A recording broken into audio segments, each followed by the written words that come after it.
most people, to the untrained eye, are going to sit here and say that this owner starved her dogs. We're going to head up to that dog call right now. So we'll go out, we'll assess the situation. I'm looking at these dogs look like garbage. I mean, that's just not. Did you see there's bags of food there? She was very upset about losing all of her cats. She called me up a few times in tears. I need my photos. I need to be able to paint this picture for the judge so that he sees what I see.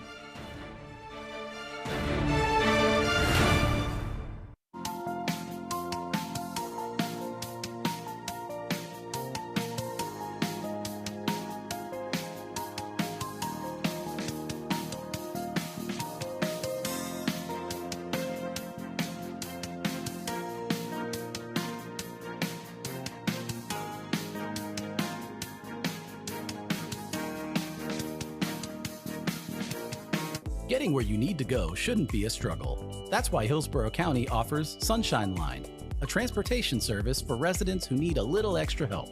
If you have no mode of transportation, you may qualify for Sunshine Line's door-to-door service based on age, disability, or income. For those who live in the Hart service area, you may be eligible for an income-based bus pass program. Sunshine Line's trained drivers provide safe, shared rides, helping you to and from the vehicle and making sure you're secured every step of the way.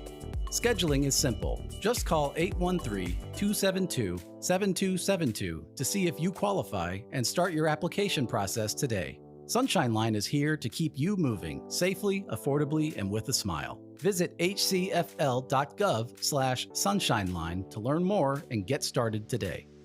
Sunshine Line, Hillsborough's ride on the bright side.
Welcome to a meeting of your Planning Commission, the official local planning agency for the cities of Tampa, Temple Terrace, Plant City, and unincorporated Hillsborough County.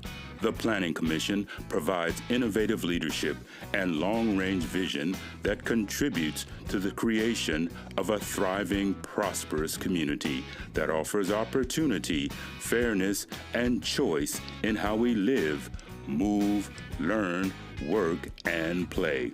For more information about the Planning Commission, please call 813-272-5940.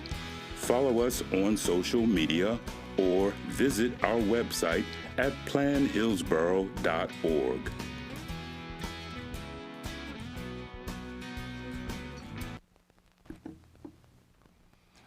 Welcome to the March 9th, 2026 regular meeting of the Hillsborough County City Planning Commission. We thank you for attending this meeting. Your comments and participation are encouraged. For those attending in person and wishing to speak on any agenda item, please sign the register at the rear of the room and turn off any devices that may be a distraction. To minimize feedback in the audio, all online participants in the meeting will be muted until it is their opportunity to speak. Planning commissioners should unmute themselves to indicate that they would like to speak. Please be sure to state your name at the beginning of your remarks for the benefit of the clerk. There will be an opportunity for members of the public to provide comments. When your name is called, you will be unmuted when it is your turn to speak. Please wait until the chair calls on you to begin speaking. State your name at the beginning of your comments and adhere to the time limits. If anyone has difficulties or is watching via HTV and would like to provide comments to be included in the record for the local government hearing, please email them to planner@plancom.org. For action items, the meeting will be conducted as follows. The agenda item will be introduced. Staff will give their presentation with a 15-minute time limit. The applicant will be given the opportunity to make a presentation with a 15-minute time limit. Following presentations, members of the public may address the Planning Commission when recognized by the chair. Public comment will be heard for 3 minutes per person. The applicant will be afforded a 3-minute period for rebuttal or response. Planning commissioners will ask questions. Public comment will be closed. Then upon a motion, a second, and a discussion, a vote will be taken. With that introduction, I'd like to ask Commissioner Lauk to lead us in the invocation and the Pledge of Allegiance. Would all please rise?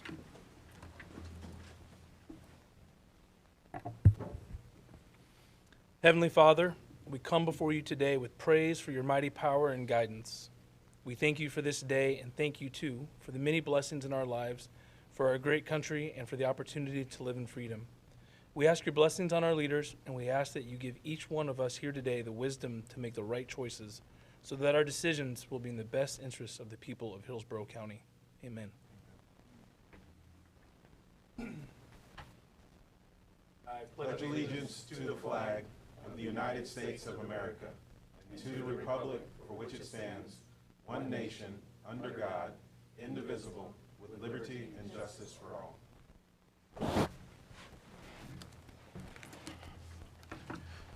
All right, thank you, sir. With that introduction, I would like to ask the clerk to please go ahead and call roll.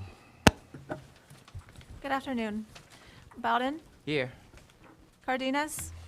Here. Kona? Here. Jemison? Here. Kugler? Linkus? Here. Lauk? Here. Sieben? Here. Sink? Here. Barry? Here. Orton? Here. Joseph? Here. You have a quorum, sir. Thank you. All right, our first item of business is public input for items not scheduled for action on the agenda, and we did not have anyone sign up in the public comment for that item. So we will move on to agenda item number 3, Citizens Advisory Committee Representative Report, and the presenter is Mr. Will Atkins.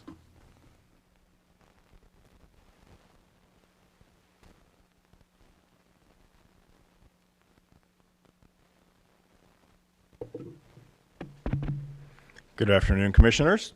My name is Will Atkins. I am this Commission's nomination to the Transportation Planning Organization Citizen Advisory Committee.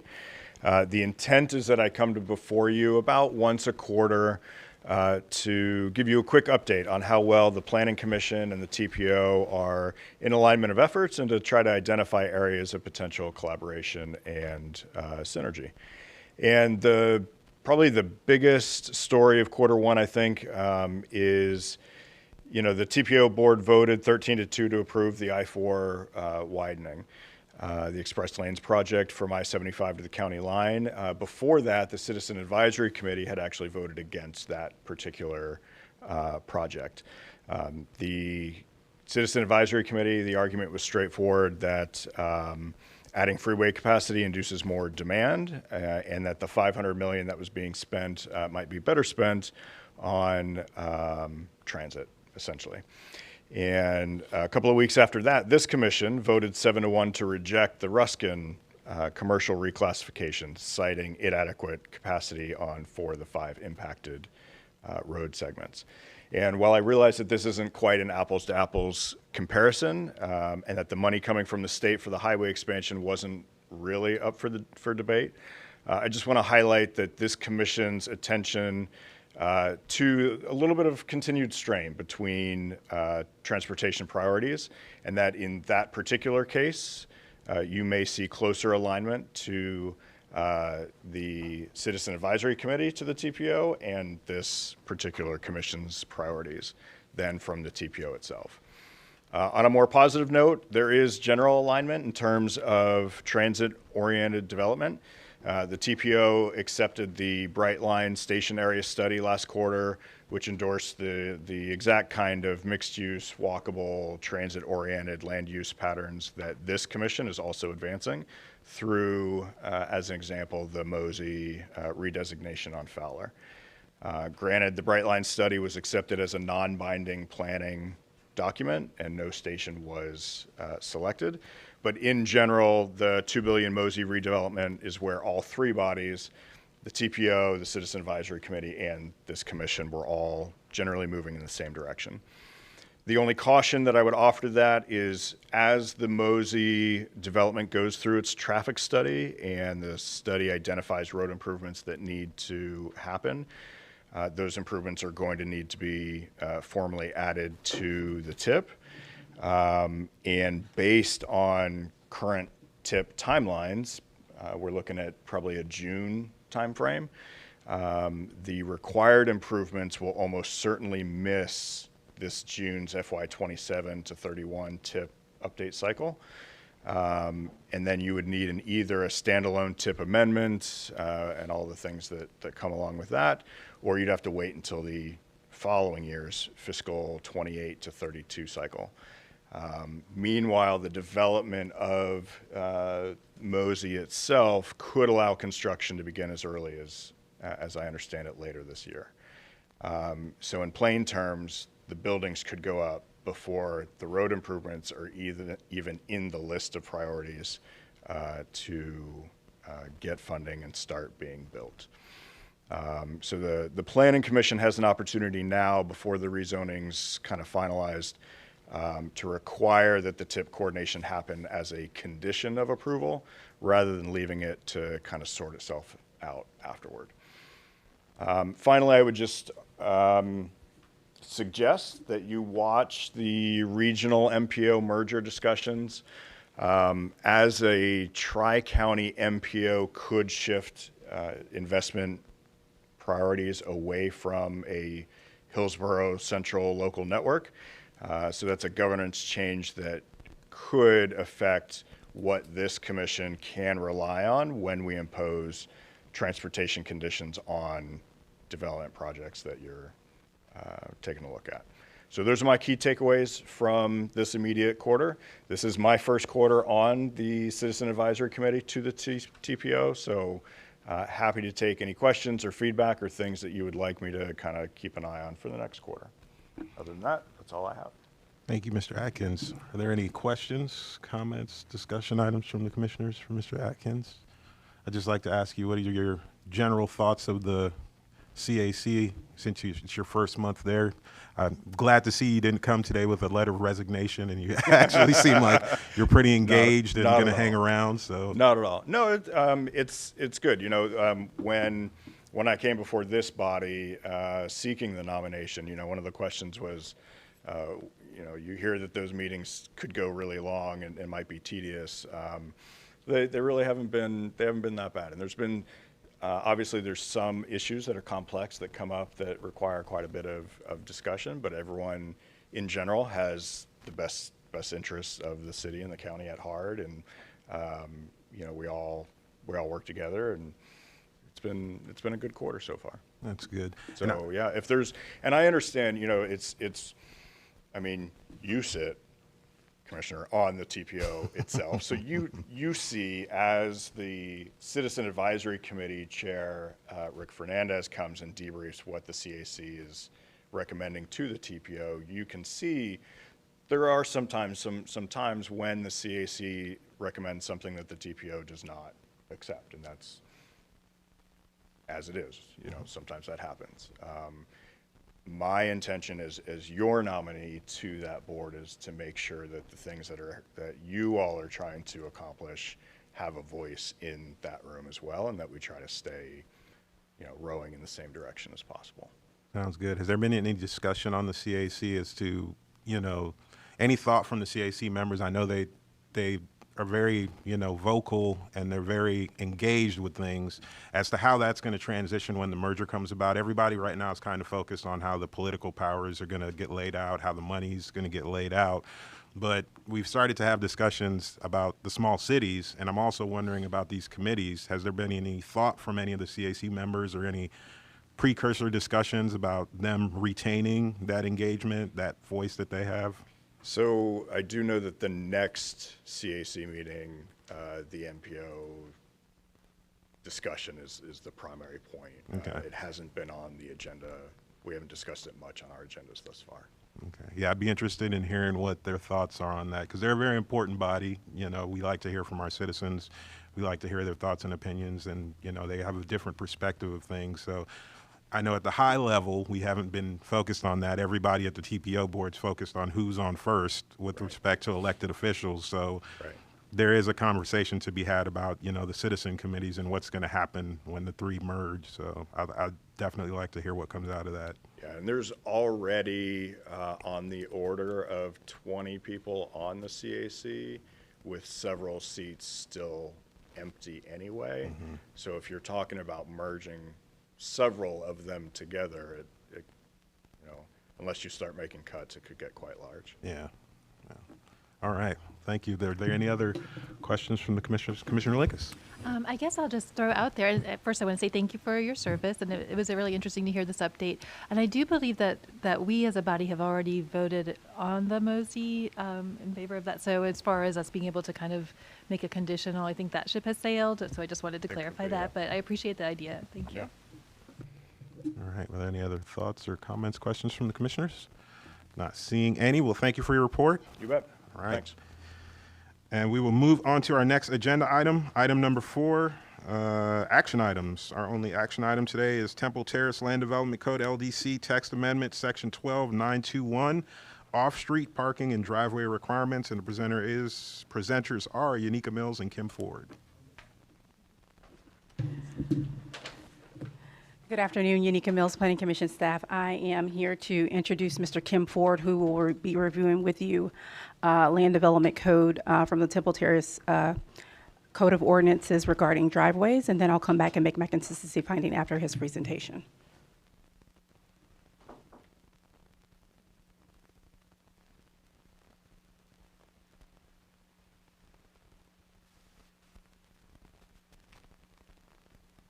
Hi, Kim Ford, City of Temple Terrace. It's my second time with this code. I'm going to go through the presentation again. If you have any questions, let me know, please. Thank you. We review right-of-way permit applications, and we've had a lot of discussion with people trying to get their applications completed. And this code amendment is to address a problem that we have. Primarily, one problem is street water not being contained in the street, but going down people's driveways into their garages. So we've got a detail from Hillsborough County's technical manual that it slopes upward, and so that's going to be shown in the presentation. We've also improved some of the clarification and language in there to help the designers put it together more clearly and quickly so we can get their approvals done more rapidly. On this page, we have pavers that get a restraining edge, sight distances outlined, tree roots are being removed below the driveways, aprons, the driveway apron design is described, ADA is met where the driveway slopes upward and where the walkway would be. So it will maintain a 2% cross slope and a 1 to 20 longitudinal slope. Inspections are required, and this has for communicating with us when the inspections are needed by the applicants. There's a detail from Hillsborough County's technical manual that shows on the cross section the driveway slope upward, and there's 5 feet in there for the sidewalk at the top. Contractors are required to contact 811 for utility marking, and the Hillsborough County driveway detail is being adopted. The percentage of the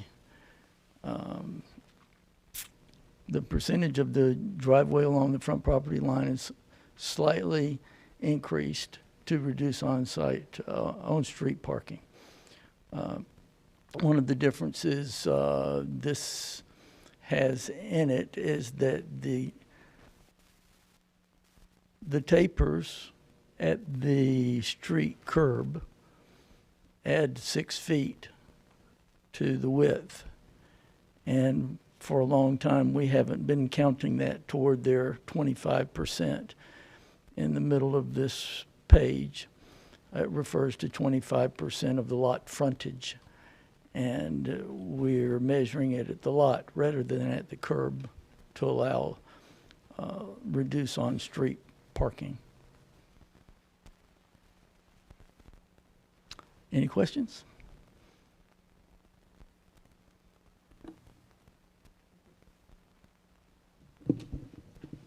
Planning Commission staff reviewed the Land Development Code text amendment regarding off-street parking and driveways and found that it's consistent based on Land Use Objective 8.5 and Policy 8.5.3, which speak to development having to be consistent with the Land Development Code.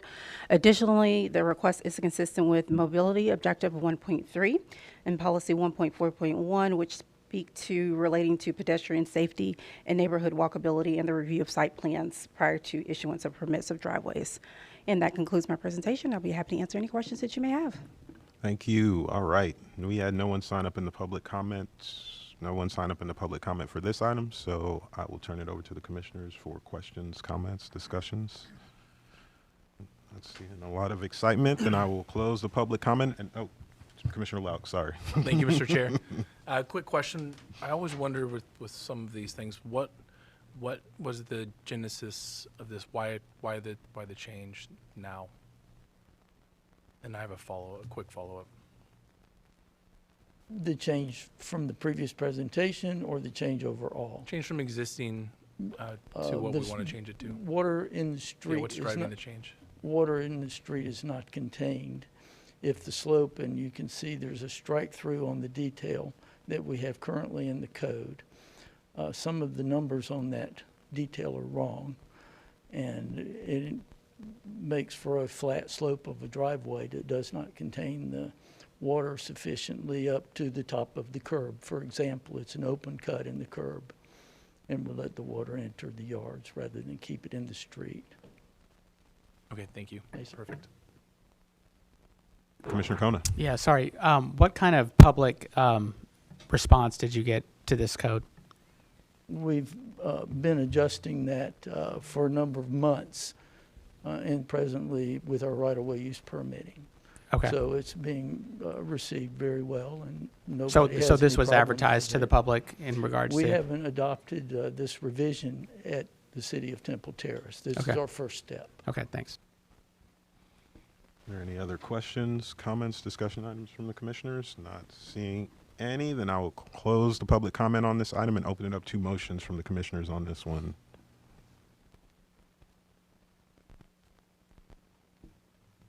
Any motions out there? Gotta be Commissioner Linkus. I'd like to make a motion to find the Temple Terrace Land Development Code text amendment, Section 12-921, off-street parking and driveway requirements consistent with the Temple Terrace Comprehensive Plan. Second. All right, we have a motion of consistency finding by Commissioner Linkus, a second to that motion by Commissioner Bowden. Are there any questions, comments, discussion items from the commissioners before we take our vote? Not seeing any, then would all signify their agreement by saying aye. Aye. Aye. Those opposed? That motion carries unanimously. All right, next up, we're done with our action items, and we will move to the budget. Adoption of proposed FY27 budget. Presenter is Melissa Zornita. Good afternoon, Melissa Zornita, Executive Director. The budget items that are in front of you are a part of the second year of the two-year budget. So they have been previously reviewed by the county, and what we are allowed in the second year is to make any necessary adjustments to the continuation budget that we're under. And the county, as part of the budget instructions, asked us to be very conservative in any changes that were being made, given the potential changes to property taxes and other things. So we've put forward just 2 decision units. The first is a decision unit to the operating budget, which is for $38,650. $300,000 of that would be for increased level of Office 365 licensing to increase to a G5 license, which allows for greater security enhancements as well as greater capabilities in doing record searches. We've gotten a number of public record searches in the last year, which when we talked with the county about how they deal with similar record searches, they said, oh, well, we have this kind of licensing and it allows you to search things like Teams messages a lot easier. We didn't have that level of licensing, so we would like to move to that. Additionally, there's a $5,500 cost increase for our 2 fellowships for USF students to be interns in our office, and a $3,150 increase to other rentals to cover costs related to personnel for public meetings. We're very grateful that the school district does not charge us for the space to hold public meetings at their facilities, but they do charge for the personnel costs for security and janitorial services. So that makes up the operating budget request. The other part of the request is to the capital budget, and we are required annually to put in a request for whatever capital items that we need. So right now, in the second year, it has a 0 there. We are anticipating that 2 servers will be reaching their lifespan next year, and so with an estimated cost of $8,000 each, the request for the capital budget is $16,000. Capital is anything that is over $5,000 in cost. That is the request, and we would be forwarding those items to the county with your approval. That's all I've got. Thank you. All right, thank you. Are there any questions, comments, discussion items from the commissioners? Commissioner Lauk, I see you moving. Yes, thank you, Mr. Chair. We discussed in the prep meeting last week, I was wondering if you could speak to your thoughts on procuring like ChatGPT Enterprise for the staff and for the group, or some other derivative of that, and if it's from a priority standpoint, where do you think that would rank? Sure. The utilization of AI is absolutely something that some staff are doing on sort of a case-by-case basis. Our information technology director actually just put together last week a survey to find out what are the predominant softwares that staff are using.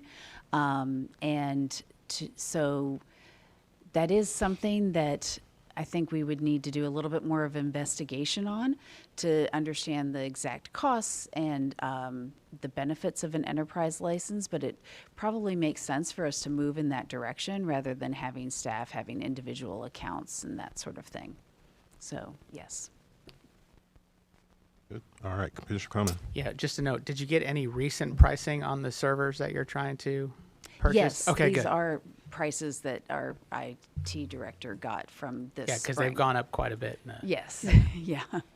Commissioner Bowden.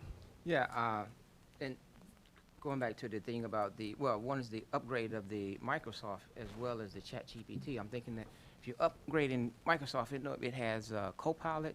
It does. Is apples and oranges. I mean, it's sort of what you prefer. Is that a more enhanced Copilot, you think, or has anyone said? I don't know the answer to that. That's a great question, and something we could find out more about. Yeah. I do know some staff are using it because it comes embedded in the Right. software they're already using. And that's what I'm thinking. If you're already purchasing an upgrade to your Microsoft, then instead of adding additional software package, it's something that's already embedded in here. So that might be an idea. Yeah, that's a great suggestion. We'll look into that. Well. I can give you a quick answer to that. ChatGPT is the back end of Copilot. So when you're using Copilot, it's run through ChatGPT servers. Getting a private ChatGPT enterprise license would allow us to do further stuff like create documents or make it argue back and forth with each other depending on things that we put into it. But ChatGPT, OpenAI is the back end of Microsoft Copilot. So yeah. Okay. Any other thoughts or questions or comments from the commissioners? I just wanted to give a shout out to Commissioner Bowden, Commissioner Barry, Commissioner Orton for showing up to our very boring budgetary committee meeting and taking time out of their busy schedules to give their opinions and thoughts to help us keep this budget moving forward. So kudos to you. And those of you who weren't there, kudos to you too. But, definitely try if you ever have time to show up. It's definitely boring. I totally understand why nobody wants to show up, but it definitely helps to have outside voices and outside ideas. Commissioner Barry gave some pretty good ideas to our accountant on some things to look at going forward during the meeting. So we love to get that input always from all of you. So I just wanted to put that advertisement out there for you. And another great job I want to say by Ms. Zornita and our staff with getting this budget together and keeping us online, keeping things tight and keeping things moving forward. So hopefully the Board of County Commissioners will feel the same way as they have in the past, and they'll, keep us moving forward with what we need budget-wise. So good job. Thank you. Are there any other questions, comments, or thoughts? Commissioners, before I close the public comment on this item, and we do need an action here, right? Yes. Yeah, okay. So I'm going to close the public comment on this and open it up to motions from the commissioners for approving this FY27 budget and for submitting it to the Board of County Commissioners. Commissioner Kona. Yeah, motion to adopt the proposed fiscal year 27 budget. All right. Second. All right. A motion to approve the FY27 budget for submittal to the Board of County Commissioners by Commissioner Kona. A second to that motion by Commissioner Lauk. Are there any questions, comments, statements from the commissioners before we take our vote? Not seeing any, then would all signify their agreement by saying aye. Aye. Those opposed? That motion carries unanimously. Thank you. All right. Next up, we have briefings and presentations. All right. First is 6A. City of Plant City Comprehensive Plan Vision Update, and the presenters are Katrina Corcoran and Unica Mills and Robin Baker. Trio. Good afternoon, Mr. Chair, Mr. Vice Chair, Commissioners. My name is Robin Baker. I'm the Director of Planning and Zoning for the City of Plant City, and I'm very excited to be here today to introduce this presentation to you. First, I wanted to say thank you for all of you that came out for the dual commission meeting. We really appreciate your interest and your comments. It's always great for us as staff to hear from the commission in that way because it helps us as we make decisions and recommendations in the future. One of the big part of the conversation that came out of that meeting that I think is going to be so important to this update is the fact that the City of Plant City for a long time has been looked to as a rural town when in fact it was always designed to be the marketplace for the rural area around it. And every bit of the city that's within the municipal boundary is considered an urban service area. And so that's what makes this comprehensive plan so important, this update important to me, is because as we've grown so much over the last 10 years, and as we see ourselves in such a unique position that no one else in Hillsborough County has, and the fact that we're completely surrounded by unincorporated land, and according to the state statutes can be annexed into the city, it's so important that we make a plan for the future that shows how we're going to grow as an urban service area, but also to help support that rural area around us. Again, thank you for having me here today, and thank you for your interest and your comments in this, and I'll turn it over to Unica Mills. Thanks, Robin.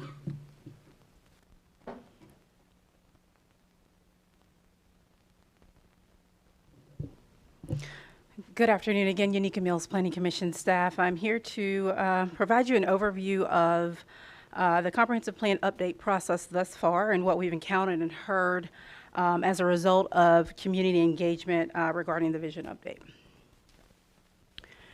As the start of this process, staff began with some baseline information to understand the existing conditions. Here you can see the expected growth rate for Plant City in employment as well as population.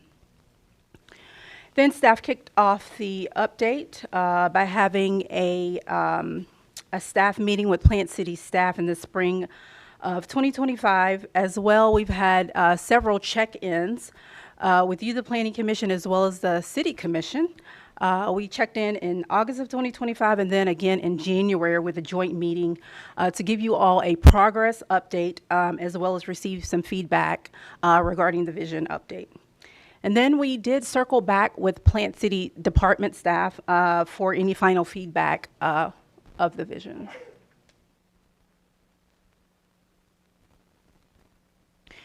So during this process, staff ran a survey both in English as well as Spanish, and we attended many outreach events to get some feedback. We received over 30,000 impressions from ads as well as 1,700 responses from the survey. Some of the topics that emerged were parks and green space, local businesses, community feel, and city services were important to the quality of life of the citizens of Plant City. Some of the concerns we heard were that infrastructure is not keeping up with the pace of growth.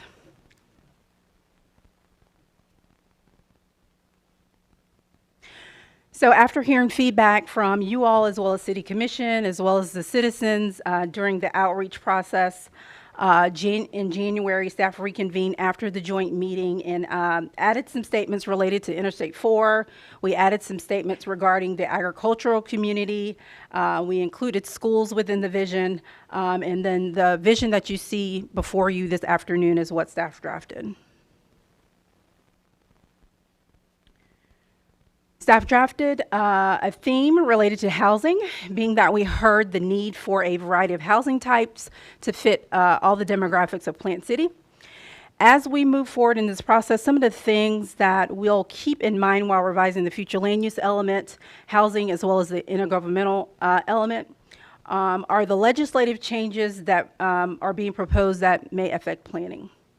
We'll also continue to look closely at how the city is defined and how rural area and the urban area of Plant City interrelate and how that's going to be translated into policy language. We have been and will continue to coordinate with staff that's working on the UEA study. We'll also examine where growth should be focused in Plant City based on the demographics. The next theme that was drafted related to transportation and the need to keep up with maintaining the roadways, local and regional connectivity, as well as providing different multimodal options in Plant City. As we progress in this process, we will take into consideration the upcoming I-4 widening, potential future transit connections, as well as keeping all of that information in context to what Plant City is. This concludes my portion of the presentation. I'm now going to turn it over to Katrina to complete the presentation. Thank you. Good afternoon, Katrina Corcoran, Planning Commission staff. I'll be finishing out this presentation on our Plant City vision. I will start with the next slide. So continuing on with our vision themes and vision statements, next you'll see infrastructure, services, and public safety, as well as resiliency. Here we made some minor tweaks based on the conversation that happened at the joint workshop. And as we move forward with the update, we'll be looking at the intergovernmental coordination, environmental and public facility element updates to really focus on policy language, recognizing the importance of services to Plant City. We'll be looking at coordination with other jurisdictions, such as Hillsborough County, looking at policy language on how to address flooding and stormwater issues, and then finally other water resource issues for policy language, such as septic to sewer. On this slide, you'll see our parks and green space and environmental / agricultural vision themes and statements. With this, you'll note that we added a second sentence to the parks and green space talking about trails being connected regionally. We also added a bit in the agricultural portion about focusing in the rural and unincorporated areas for that. We'll be looking at a number of different elements related to these vision statements and themes, including looking at the surrounding and unincorporated agricultural community through outreach, so making sure that we're including those folks in outreach. We'll be looking at policy language that considers how agricultural land and open space integrate with new development that Plant City expects to have. And then, of course, we'll be considering key open spaces in parks, and at the joint workshop, McIntosh Preserve and Henderson Way Park were mentioned specifically, but considering all of those as we move forward with those elements. Next up, we have hometown and community and economic development and local businesses. You'll note on the hometown and community statement that we added a sentence about the focus of events, community events that bring the community together in Plant City. That's very important in that area. For economic development and local businesses, we added the second sentence that you see here talking about diversifying the Plant City economy through a variety of industries and employment opportunities, including a focus on industrial uses in appropriate areas such as the I-4 corridor. For this, we'll be looking at the future land use element update, including policy language on economic development specific to Plant City, policy language on downtown and midtown, consideration of how those community-focused events, such as the Strawberry Festival, may impact the plan update. And of course, expanding our outreach to include more voices as we move through the process. Specifically at the joint workshop, it was mentioned to try to include the youth and high school students, but of course, we'll be trying to cast a wide net with that. And then finally, these are our final two vision themes and statements for you today. We have historic preservation and schools. You'll note that we added a little bit about support and programs for the owners of historic buildings. That is not always the city of Plant City, so we need to make sure that we identified that. Schools were also mentioned at our joint workshop as very important. We didn't have that as a vision statement previously, so we added this new statement that you see here. And then moving forward, looking at the future land use element and the public school facilities updates, it was noted that schools in Plant City need to keep up with growth, so that's something that we'll keep in mind with those as well. Finally, for our upcoming schedule and next steps, we will be in front of the Plant City Commission on March 23rd. We will be starting our comprehensive plan language revisions this spring and have further coordination with Plant City's departments. We'll continue to have status updates with you all throughout that process. And then just a friendly reminder on our 2050 Plant City Comprehensive Plan Update Project page, which you see linked here. We've been keeping that up with the latest information and drafts of the vision, all of our dates and things like that, as well as a portion for folks to provide public comment throughout this process. And with that, this concludes our presentation on the Plant City Comprehensive Plan Update Vision. Happy to answer any questions that you may have and take any more feedback that you may have. Thank you. Thank you. Are there any questions? Yes, Commissioner Sink. Quick question. I was kind of looking at like where the commercial areas are and then the density allotment directly next to it. And I find that a lot of times you go directly from commercial into like R4 and R6. Is there any desire for the people in Plant City to go to anything like missing middle or anything that would provide density to allow like duplexes, quadplexes? Because the underlying is going to prevent anything with higher density that could drive affordability. So is there a thought process of higher density going down to lower density instead of going from downtown into R4? So sure. So I'll give my answer and then I see my colleagues are behind me. But I wanted to mention that that's missing middle is something that came up with the departments in our discussion with them and scoping for the plan update. So that's certainly something that we'll be considering for future land use as well as the housing element update. In terms of your specifics there, I mean, I think we definitely want to look at transitional areas, whether that's rural to urban, that sort of thing. So that's definitely something that we'll be looking at with the update, but I will definitely open it up to my colleagues behind me if they have anything to add for your question. I just wanted to let you know that the City of Plant City does things a little bit differently in the sense of future land use is not really future land use because our future land use is what establishes the density and intensity of projects, but everything else lies in the zoning districts. But we don't have 25 zoning districts like Hillsborough County does that addresses density. It's not addressed in our land development code at all. So what happens a lot of the time, even though you have that R4, R6 density there, you still may be able to achieve a duplex or something like that, because we only have basically 3 residential zoning categories, all of which allow a plethora of residential types within them. They are going to limit the amount of units, but if you're doing a duplex, obviously you only need 2 units per acre or something of the nature. And generally in those types of situations, we would round up on the density if it was less than 2, just for a duplex situation only. But outside of that, we do things a little bit differently, so it may look like they might not be able to achieve those things on those properties, but they actually could. Thank you. Yep, absolutely. All right. Were there any other questions, comments, discussion items from the commissioners on this one? Not seeing any. Well, thank you for the information. Look forward to this coming back or advancing more. And we will move on to our next briefing item, which is 6B, Temple Terrace Land Development Code LDC Text Amendment, Section 12-834, Drainage Systems. And the presenters are Yanika Mills and Kim Ford.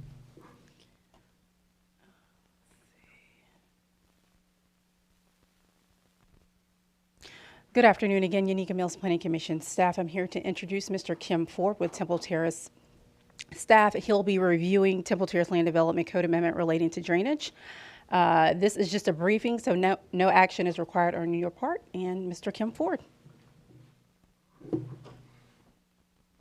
Thank you for having me. This code is being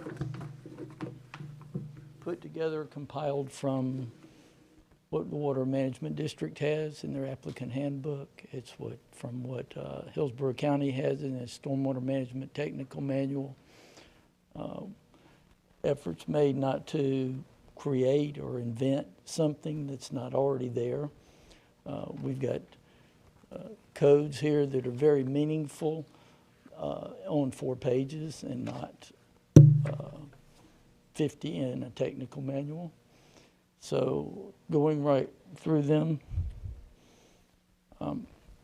we've found over some of the reviews that there are a couple of the codes that are not useful. One of them is the rational method for calculating stormwater ponds and discharges that have control structures. Its rational method is typically used for pipes and inlets with roadways.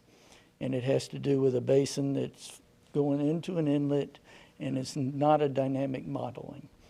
Dynamic modeling is where you've got it coming in at different times from different places, and it's going out at some time in the future, and that is ICPR is the industry standard for stormwater modeling.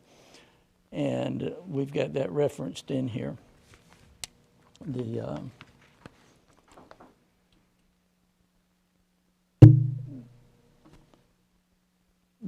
The code is asking for basic information that should normally be presented in a drainage report. Pre and post basin maps. What is the rainfall? Where is the seasonal high water table? Geotechnical related information. These things are being asked for up front, so they're not missing when the report comes in. They should be already expected. There's a reference to treatment. Water Management District now has a more complicated method of treatment, so we've deferred directly to them for that. As I referenced earlier, ICPR is a SCS NRCS method for calculating runoff and dynamic modeling, and the stormwater tabulations refer to the rational method, which was the only method that was being referred to in our code, which creates a problem.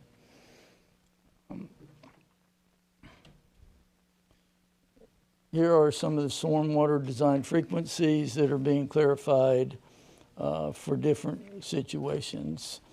The 25-year and the 100-year, more accurately represented by the 10-year, 24-hour rainfall, or the 25-year or the 100-year. And 4 inches per hour is typical in a DOT technical manual referred to for spread of flow, which is how far the water goes across the lane.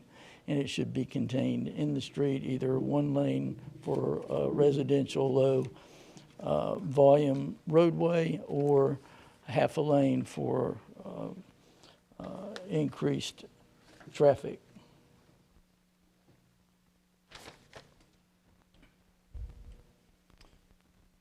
There are requirements for separation of the water table from the base material, so the road does not is protected from water and occurring up into the base and damaging the roadway. And the volume of the discharge is referred to. We do not want an increase in the 100-year stage from discharge, and we are making sure that there's an adequate outfall for anybody that's coming in for development, so that they're not discharging into a floodplain and creating a higher 100-year base flood elevation than was already designated in that area. The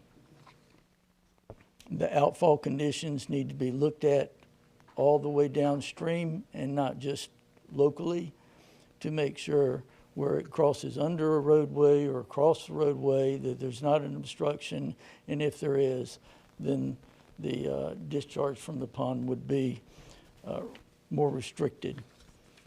So it's a demonstration on the applicant's part. A floodplain compensation is typically cup for cup, which means if you fill a cup over here in the floodplain, you would go to a place that's not in the floodplain and take a cup out and create that same amount of volume. And that wasn't in the code, and now it is. The recovery time is 72 hours, and that is referred to in the code. We have under drain that hasn't been described, but the type 2 and the 6-inch under drain is more robust and is also referred to by others in other codes now and did not used to be. Any questions? Thank you. Are there any questions, comments, discussions from the commissioners on this one?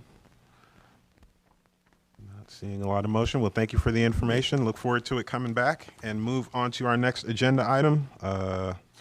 What's the number here? 6C, HCCPA 2601 Comprehensive Plan Map Amendment 15728 through 15806 Westlake Drive, and the presenter is Andrea Papandrew.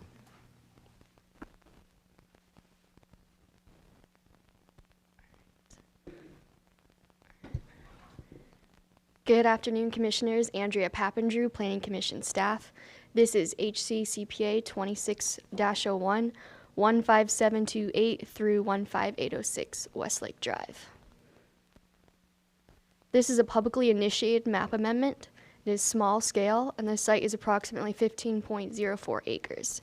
The request is to go from the Wamama Village Residential 2 and Residential 4 future land use categories to the Residential 4 future land use category. In 2025, the Board of County Commissioners expanded the urban service area and changed all of the rural WVR2 future land use category in Wamama to Residential 4, Natural Preservation, Residential 1. For this amendment, those split parcels are within the urban service area and were not subject to previous board direction.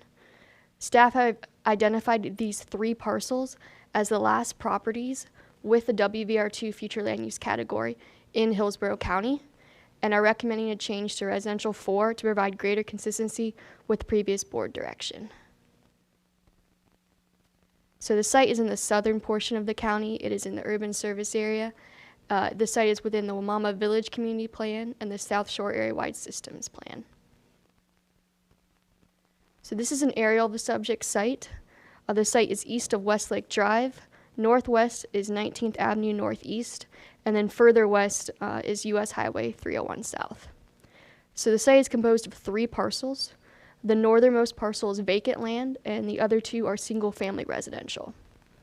Surrounding the site is a mixture of agricultural land, single-family residential, HOA common property, and vacant land. To the east is the Baum Road Scrub and land owned by the Bullfrog Creek Mitigation Bank. And lastly, further north, east, west, and south are public, quasi-public institutional uses. And a more zoomed out aerial map is included within your packets. The three properties have an adopted future land use of Wamama Village Residential 2 and Residential 4. Surrounding the site on all sides is the Residential 4 future land use category.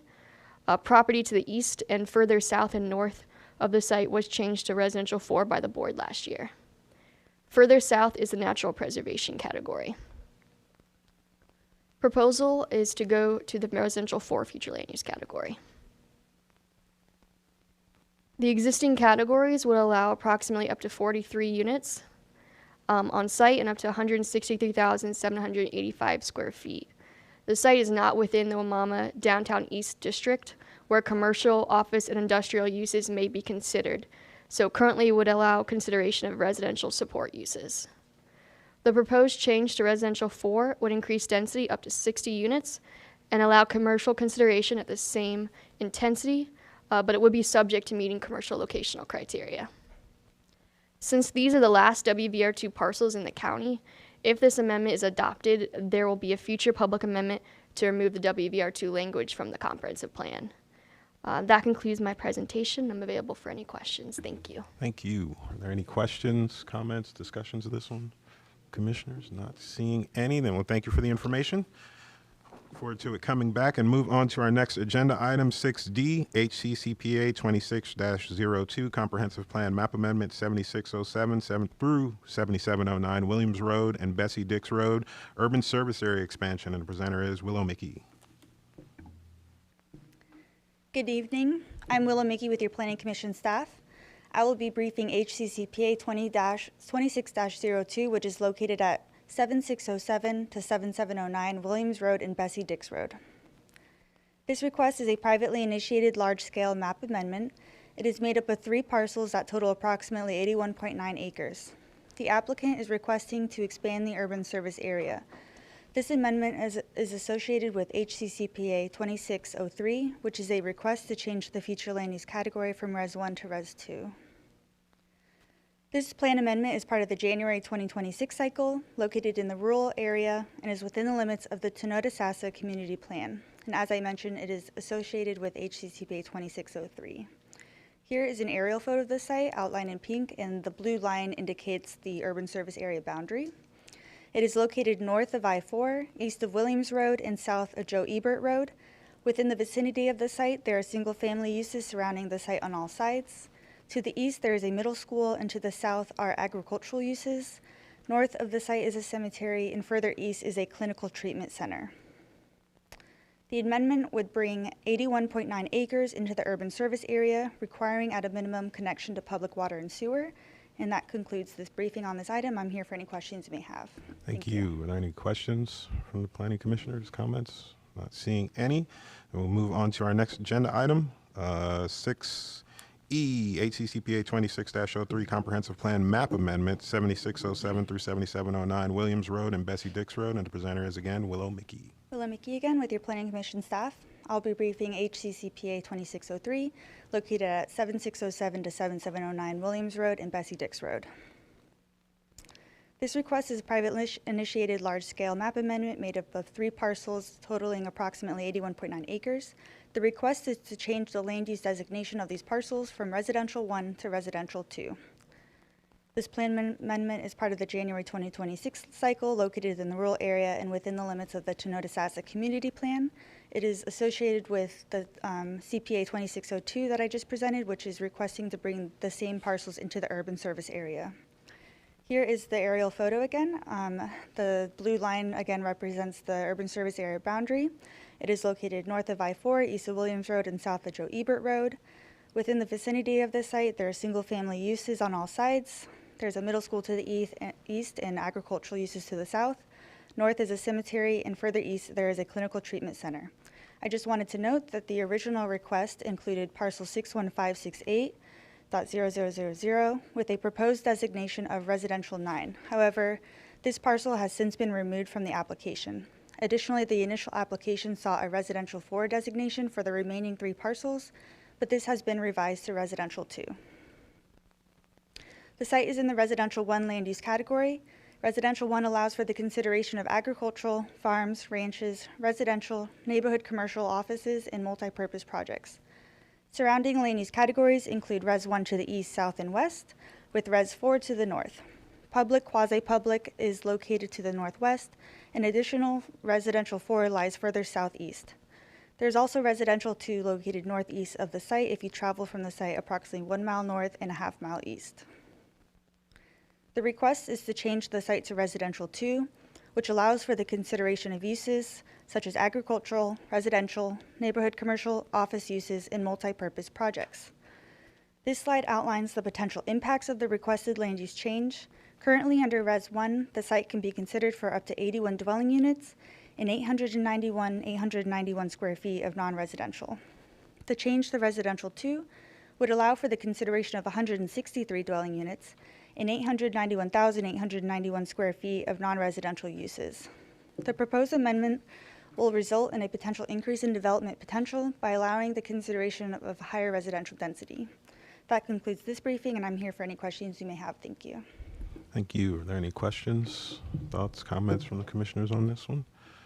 Not seeing any. Well, thank you for the information. Move on to our next agenda item, 6F, HCCPA 26-04, Comprehensive Plan Map Amendment, Bird Island and Sunken Island, and the presenter is Erica Larson, who will be presenting remotely. I'm not correct. All right. Yes, good afternoon, Commissioners. Erica Larson, Planning Commission staff. I'm here to present HCCPA 26-04, located on Bird Island and Sunken Island, and I'll give Katrina a minute to pull it up. You're good, Erica. I can go to the next slide. Okay, yeah.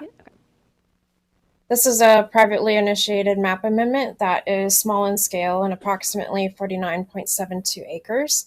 The applicant is requesting to change the future land use designation from not classified to natural preservation. Next slide. This is the general location map. The site is in the rural area and within the limits of the Gibsonton Community Plan. This amendment is located in the southwestern Hillsborough County region, west of the Alafaya River, and southwest of the Mosaic Fertilizer Plant. Next slide. Here's an aerial of the site. The site is outlined in pink, and the blue line indicates the urban service area boundary. The site contains significant bird wildlife habitat, is located within the coastal high hazard area, and is also in the FEMA flood zone BE. Next slide. Currently, the adopted future land use designation is not classified for these two islands. Heavy industrial is to the northeast, and residential 1 uses are to the east. Next slide.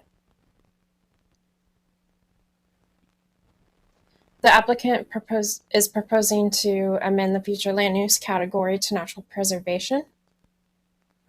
This amendment establishes a natural preservation future land use designation for Bird and Sunken Islands, where no future land use currently exists, thereby formalizing long-term environmental protection. Next slide. Next are the impacts. The natural preservation category allows for conservation, open space, or passive nature parks. No residential development is permitted except for facilities determined necessary to serve a caretaker of the recreational/environmental property or for compatible recreational/educational development. The proposed amendment would allow for a clarification in development potential by allowing the designation of the site as natural preservation, limiting uses to conservation, open space, and passive nature parks. Next slide. This concludes my presentation. I'm happy to answer any questions. Thank you. Thank you. Are there any questions, comments, thoughts on this one from the commissioners? I did have a quick thought. I was wondering if, and if not, does the port get to opine on this when it goes through as it goes forward here, or is it close enough to the shoreline to where the port's not gonna, it's clearly not gonna be an issue for Port Tampa? I'm not sure about that, but I can get back to you on that. Okay. Yeah. Yeah, I'd like to, if feasible, and if they're willing to speak. Obviously, the port doesn't like to speak on a lot of things and just plays mum, but they are willing to speak. I'd like to get their thoughts on this because I believe that they had some pretty strong opinions about the Bear Can Island thing that was going on back then. So these islands in the Bay are kind of a touchy subject. So I'd like to get some thought on that. Commissioner Lau. And just to confirm, this was privately initiated? Okay. Yes. Thank you. Commissioner Sink. Just to get an idea of how many of these actually exist, the unclassified islands in Hillsborough County, do we have like a general idea? I don't have a general idea. However, I know like these islands specifically were created as a disposal area for dredge spoil to form in the Alafaya shipping channel and industrial port area. So that's why they don't currently have a land use. All right. Might be good to see if we can get that information for the second go around here. So, all right. Sure. Mr. College, he might know. I know a little. I don't have an exact number, but we have been monitoring this over the years. It's something I've been looking at. There aren't a lot. I'm Sean College, Planning Commission staff. There are a few. The ones that come to mind are Beer Can Island, which is mentioned, which is privately, well, it's privately owned. These two islands owned by Mosaic. The two large dredge spoil islands, also in the bay in this area, are owned by the port, and those do not have land use classifications as well. We have been talking to the port for many years about that, but we have not moved forward as of yet, and they've not offered to move forward as of yet with any classifications of those islands. Those are the ones I'm aware of. I haven't seen any other ones.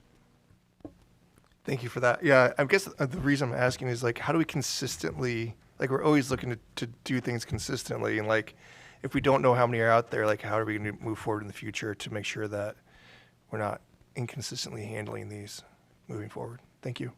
All right, good points, Commissioner Sink. All right, you got your hands full with this one, so we'll be looking forward to it coming back. All right, thanks for the information, and we will move on to our next agenda item, item 6G, HCCPA 2605, Comprehensive Plan Map Amendment, 18308 Dorman Road, Urban Service Area Expansion, and the presenter is Lillian Lenahan.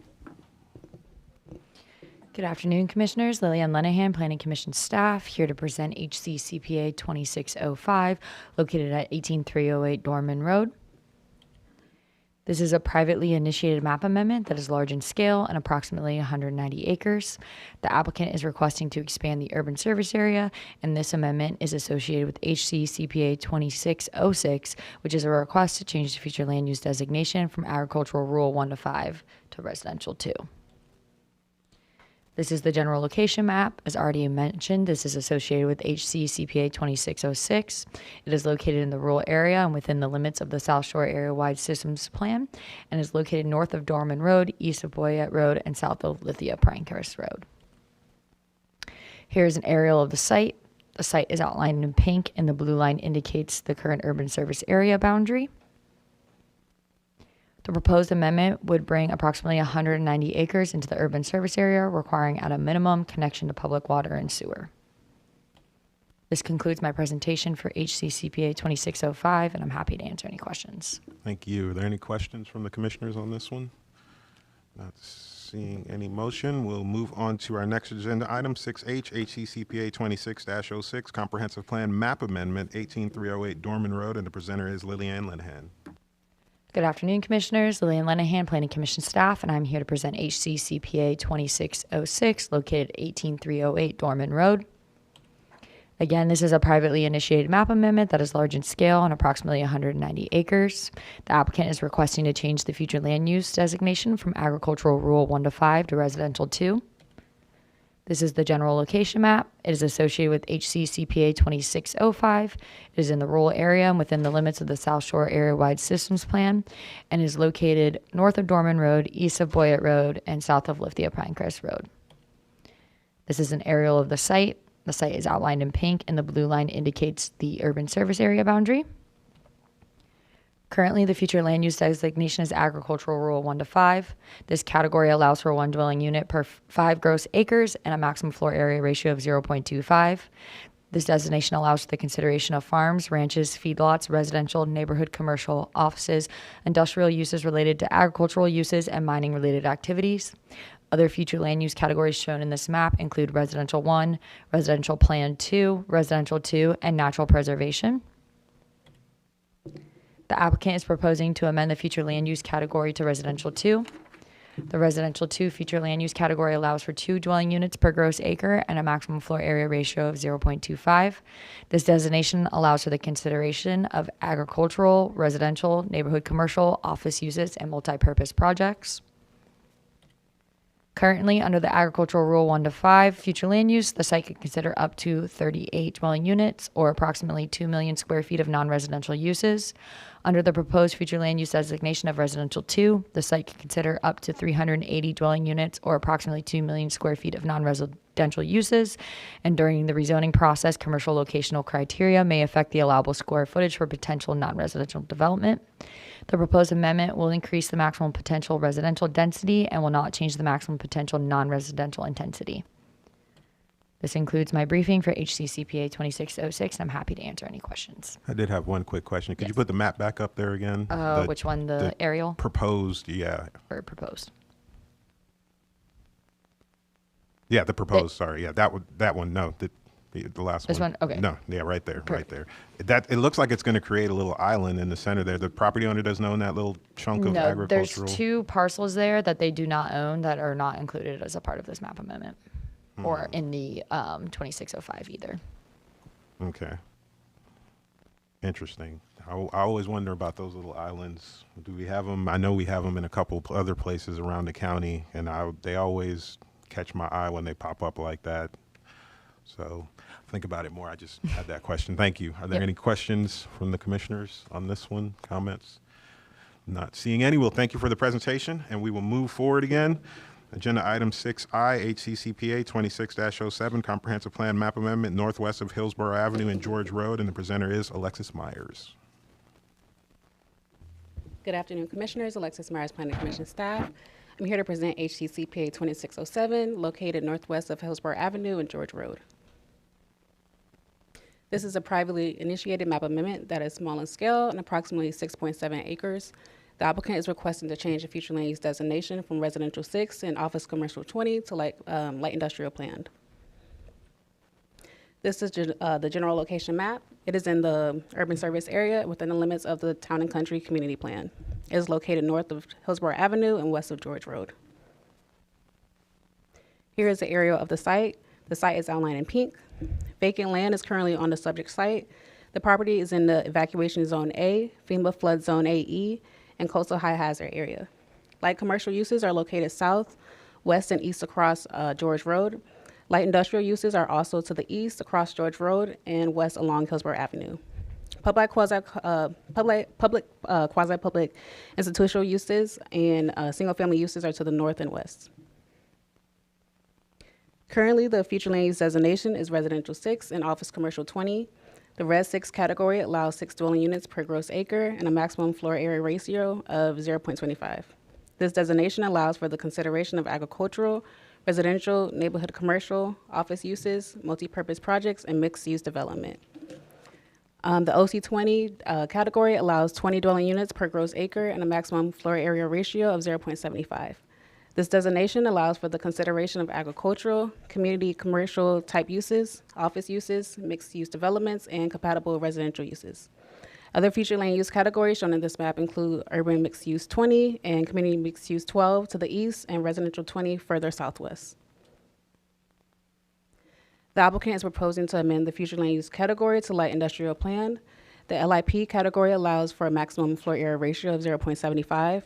Residential is not allowed in this category except limited accessory residential, for example, on-site security guards.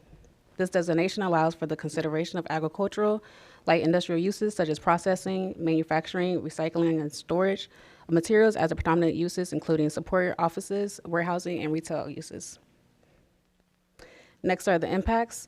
As far as existing conditions, currently under Res 6 and OC20, the site could consider up to 28 dwelling units or 51,945 square feet of non-residential uses. Under the proposed LIP designation, The site could consider 155,835 square feet of non-residential uses. The proposed amendment will eliminate any potential residential density, allow greater commercial intensity, and introduce light industrial uses. And this concludes my presentation for ACCPA 2607. I'm happy to answer any questions. Thank you. Are there any questions from the planning commissioners on this one? Comments? Not seeing any. Then we'll thank you and move on to our next agenda item. 6J HCCPA 26-08 Comprehensive Plan Map Amendment 151 through 157 East Fowler Avenue and 10220 Harney Road. And the presenter is Alexis Myers again.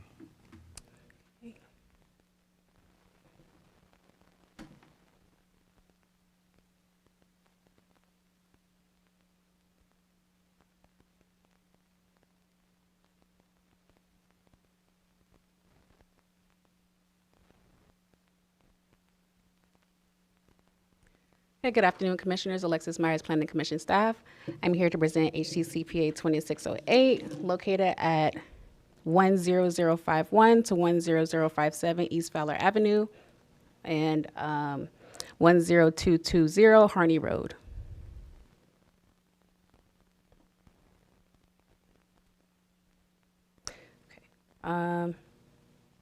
This is a privately initiated map amendment that is small in scale and approximately 1.28 acres.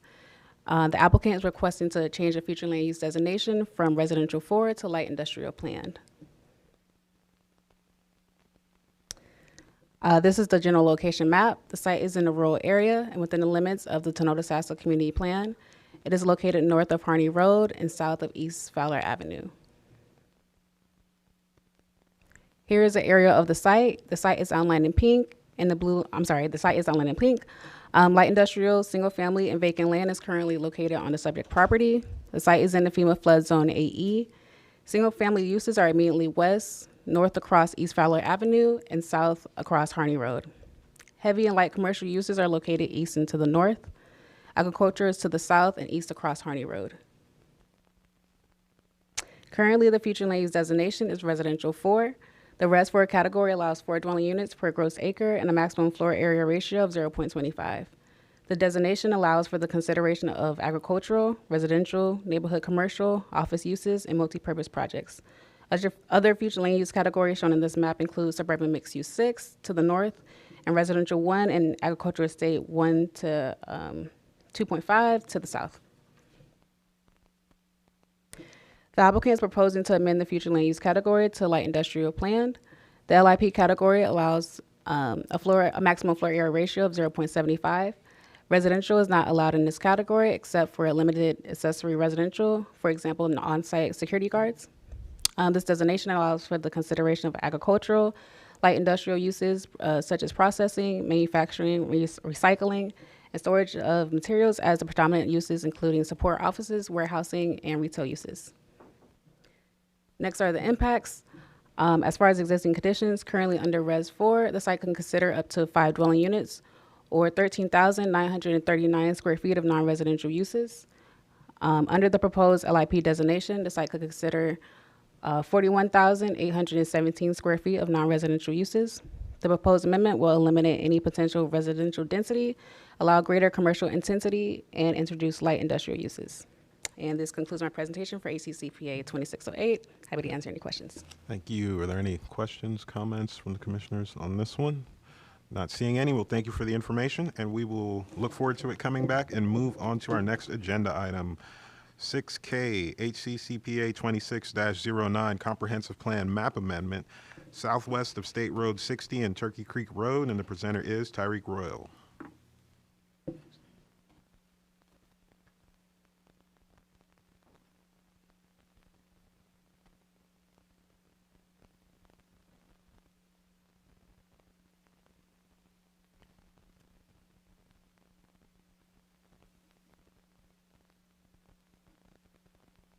Good evening, Commissioners. Tyreek Royal, Planning Commission staff. I'll be presenting HCCPA 2609, located southwest of State Road 60 and Turkey Creek Road. Can you guys see it on the screen? Okay, perfect. This request is privately initiated, large-scale map amendment with approximately 483 acres. The request is to change the land use designation from Energy Innovation Park to Light Industrial Plan. The location of the site is in eastern portion of Hillsborough County. It's a part of the January 2026 cycle. It's within the urban service area, and it's not within the limits of a community plan. On the screen, you can see an aerial of the site outlined in pink. It's located south of State Road 60.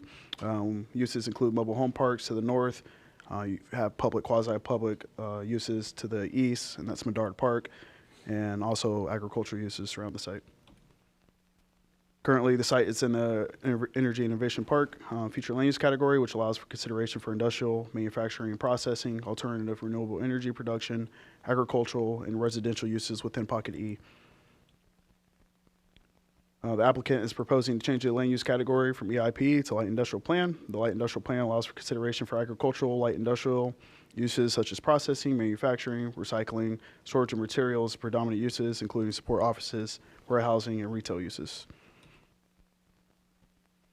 The EIP and the LIP both allow industrial and related employment uses, but they differ in purpose, land use mix, and regulatory structure. The EIP is designed as a renewable energy-focused mixed-use district where alternative energy production research are the central components and must be developed first or concurrently with other uses. It also requires that at least 20% of the gross land area be dedicated to energy-related uses, and that includes renewable technologies such as solar, wind, biomass, waste energy, and mandates the construction of renewable energy production facilities with specified production outputs, along with enhanced buffering, the requirement to connect to water and sewer, and open space requirement of 15% of the total area. While the EIP allows industrial, manufacturing, and warehouse uses, these are limited to 30% of the gross land area, and it permits residential Pocket E, retail, commercial, office, agricultural, research, and industrial uses within defined limits to support a mixed-use environment. The LIP category is traditionally an industrial land use designation intended primarily for agricultural and light industrial activities, including processing, manufacturing, recycling, storage, warehousing, related support offices, or limited retail uses. The LIP does not require renewable energy production and does not include structured mix of residential or research uses and does not impose specific land allocation percentages tied to energy production. Overall, EIP functions as a specified energy innovation and mixed-use district, whereas LIP serves as a conventional light industrial area focused on industrial activities. And that concludes my presentation. I'm here for any questions. Thank you. Are there any questions from the commissioners? I did have a quick question. This was privately initiated? Yes. Huh. All right. And it's gone from EIP to LIP. Mhm. Huh. Are there any other EIP properties around it? I didn't notice when I was looking at the map. Yeah, it's just a portion, so you can see here. Portion of a bigger parcel. Yeah, so outlined in black is all EIP. That's their proposed change to LIP, and southern to the south is all designated EIP, along with the west as well, and this small portion to the east. Okay.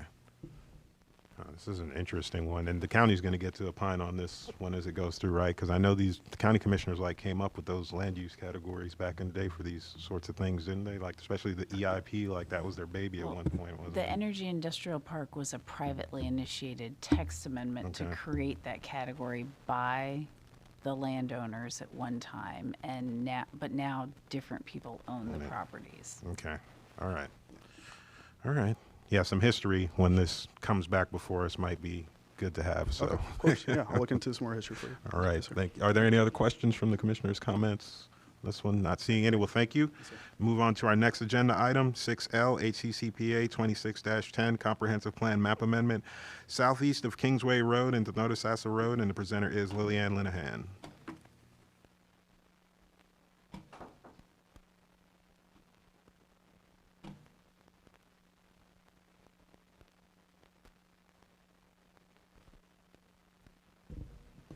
Good afternoon, Commissioners. Lillian Linehan, Planning Commission staff. I'm here to present HCCPA 2610, located southeast of Kingsway Road and Notasassa Road. This is a privately initiated map amendment that is small in scale and approximately 24.22 acres.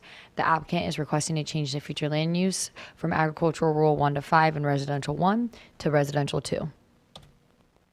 This is the general location map. It is in the rural area within the limits of the Notasassa Community Plan.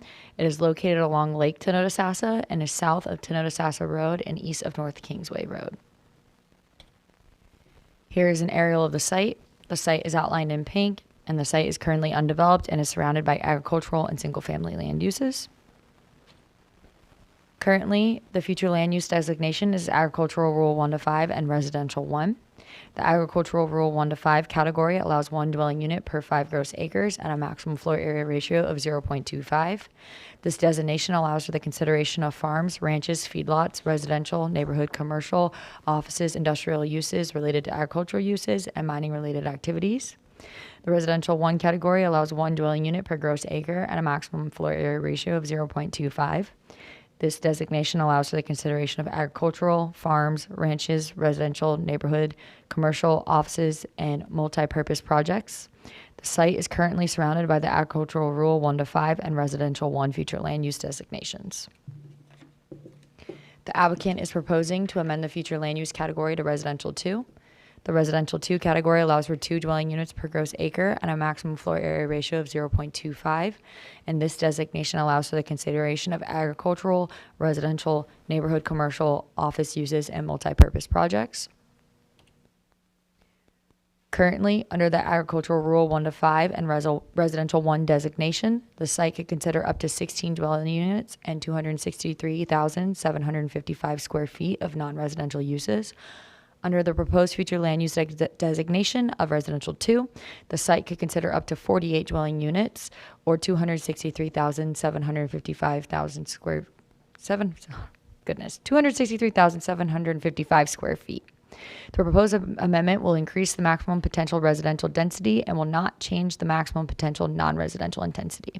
This concludes my briefing for HCCPA 2610, and I'm happy to answer any questions. Thank you. Are there any questions from the board on this one? Comments, thoughts? Nope, not seeing any. Thank you for the information. Look forward to it coming back. We'll move on to agenda item 6M, HCCPA 26-11, Comprehensive Plan Text Amendment, Corridor Preservation Plan Map Update, and presenter is Katrina Corcoran.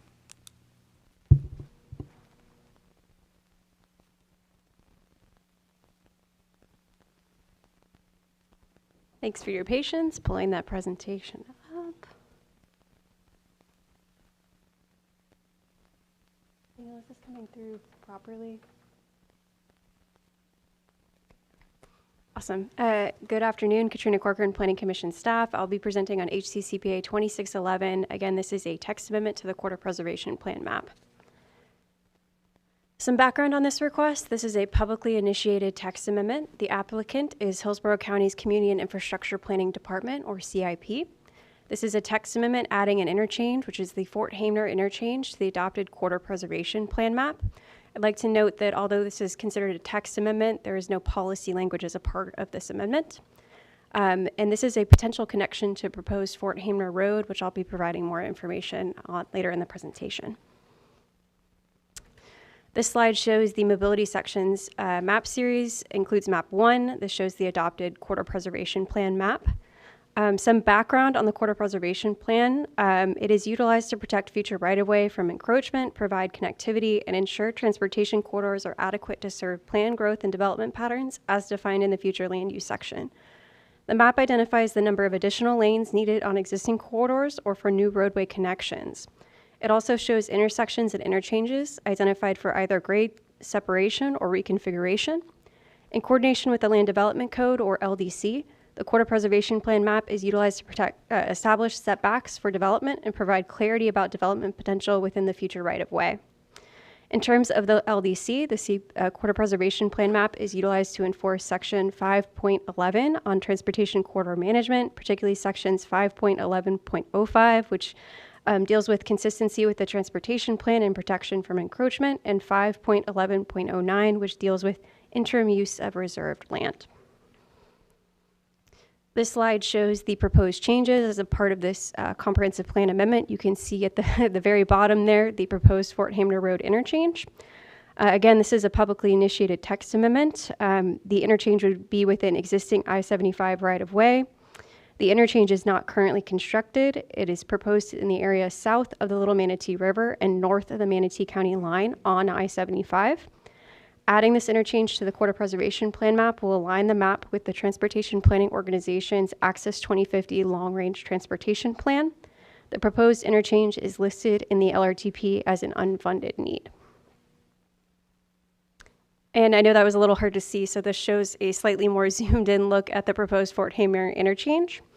Again, this is a potential future connection to a proposed roadway, which is Fort Hamner Road. You can see it there in the orange, intersecting with the red interchange circle. That road would connect from the Hillsborough County line to US 41, and it is currently not constructed. The roadway is a part of a separately privately initiated text amendment to the Quarter Preservation Plan map that was adopted by the BOCC in January. Just want to note that you'll notice that this is different than what was provided in your packet. The roadway was not effective at the time of your packet, but is now effective as a part of this map, which is why it's shown here. This concludes my presentation. Happy to answer any questions that you may have. Thank you. Are there any questions, comments, thoughts on this one from the commissioners? Seeing a lot of excitement, so we'll thank you for the information, and we will move on to our next agenda item. 6N, City of Tampa Land Development Code, LDC, text amendments briefing. I presume they're all going to be at once, so I'm just going to list them off. NA, Section 27-199, Official Schedule of Dimensional Regulations. NB, Article 2, Division 8, Chapter 27, Subdivision Procedures. NC, Section 27-160, Special Street Setbacks. ND, Section 27-283.12, Off-Street Parking Space Standards. NE, Section 27-43, Section 27-156, Table 4-1, Section 27-282, Definition, Schedule of Permitted Accessory and Permitted Uses, and Regulations for Specified Uses, and the presenter is Quinn Steele. Good afternoon, Quinn Steele, Planning Commission staff. This item includes 5 LDC text amendments for the July 2025 cycle. Before we begin, I just wanted to clarify on the record that Exhibit A relates to the Channel District and not the CBD. But with that, I will hand it over to Eric Cotton with the City of Tampa to give a brief overview.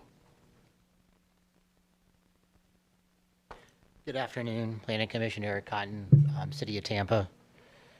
Make sure I can work this right because I usually don't get it figured out. So this is just the briefing. I will be back next month for the actual adoption or recommendation hearing. So there, as you all know, we do 2 cycles a month. I mean, 2 cycles per year. We have tried to limit them given the fact that late 2026, probably early 2027, will be coming before the Planning Commission for the new, as y'all, I guess, for the new code update. We're updating the entire Chapter 27. So we're trying to limit what we do per cycle, so we don't have that overflow of or overlap of we're processing one thing while the consultant is proposing something different. So right here, we're at the Planning Commission briefing. It's March. We'll be back again in April, like I indicated, and then we'll go to City Council either late April or early May for first reading and hopefully adoption by Council in June of 2026. So the first request was a Council-initiated amendment to 27-199, which is to increase the height in the Channel District to the same as it is in downtown, which is either the Aviation Authority approval and the Federal Aviation Authority approval. So they, instead of having the height limitation we have now, would just allow it to go the same height as you would have in the downtown districts. Staff initiated text amendments. These 4 are all based on, well, 3 of the 4 are based on changes to the Florida statutes. This is the first comprehensive update to the subdivision regulations in our code. A lot of that has been prompted by changes to the Florida statutes governing that. Special street setbacks, it's been in the code since the 50s. Actually, first ordinance was adopted before 1956. And that has special street setbacks. So in addition to the normal setbacks you'd have on a kind of commercial piece of property, there's additional setbacks that's required for specific road corridors. We're proposing to eliminate that. We've coordinated with the mobility department, and we're all in agreement. We just have to go before City Council and have that discussion with Council again. And then we were preempted on EV regulations by the state. That goes back to the state of Florida now, so we're taking that language out of our code for EV capable. And a new category in our code will be certified recovery residences. That's, again, a preemption by the state of Florida. There's 4 levels ranging from, I will say, like a sober house living to what we currently have in our code, professional residential treatment facilities, but this is another state preemption. And any questions? If not, I'll see you back in April.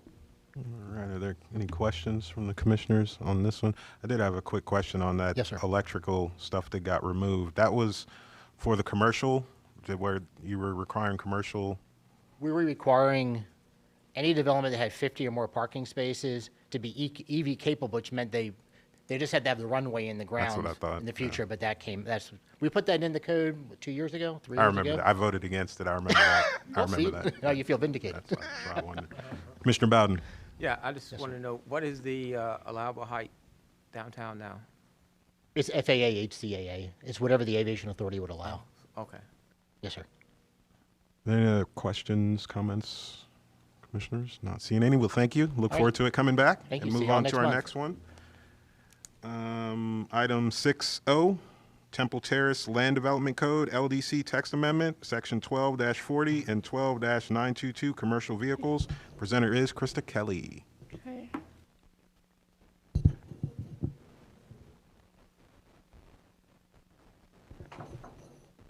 Good afternoon. I'm sorry. Good afternoon, Commissioners. Krista Kelly, Planning Commission staff. The item before you today is a publicly initiated plan amendment to the Temple Terrace Land Development Code, Section 1240 and Section 12922, relating to commercial vehicles. I will be turning this over to Alyssa Livingston, Senior Planner with the Temple Terrace Community Development Department, and she will present an overview of the proposed amendment. This is a briefing, so no action is required at this time. Following Alyssa's presentation, staff will be available for any questions. Thank you.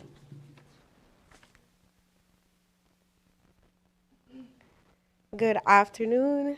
I'm Alyssa Livingstone, Senior Planner for the City of Temple Terrace. I'm here to present proposed text amendments to our Land Development Code regarding the definition and allowance of certain commercial vehicles within residential districts. This update is designed to provide greater flexibility for the residents across the city. Specifically, the revisions focus on Section 1240, definitions, and Section 12922, commercial vehicle restrictions in residential districts. The current definition of a commercial vehicle in Section 1240 of our Land Development Code has led to misinterpretations of what qualifies as a commercial vehicle in the city of Temple Terrace.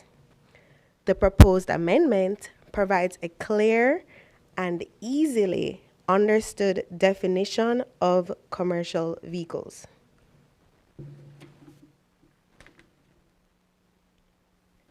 The proposed amendment to Section 12922, Commercial Vehicle Restrictions in Residential Districts, utilizes gross vehicle weight rating classifications from the Federal Highway Association. For the purpose of this section, residential zoning district includes single-family residential, multifamily residential, and the planned development districts that includes only residential dwellings.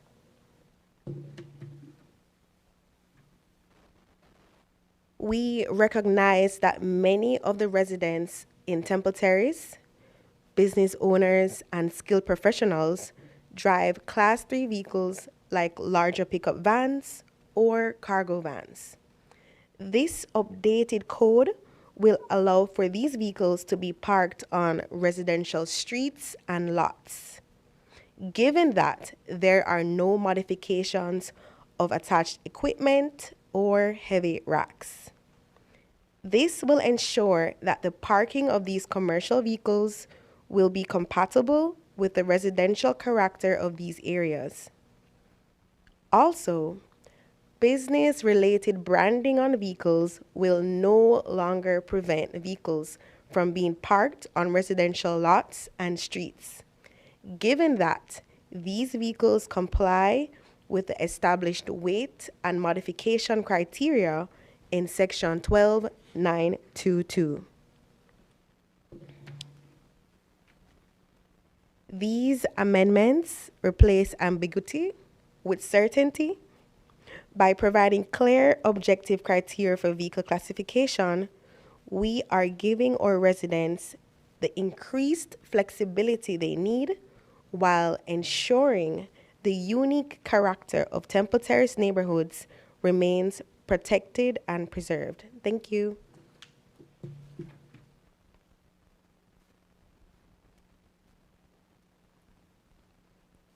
Thank you. That concludes our presentation. If there are any questions, I'm happy to answer, or Alyssa. Okay. Are there any questions, comments, discussion items on this one from the commissioners?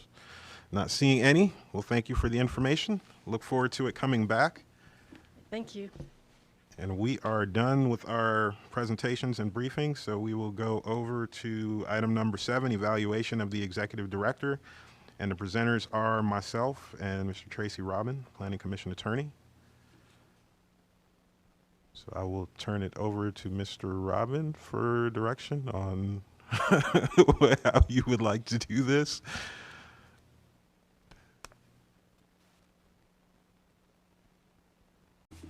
Annual.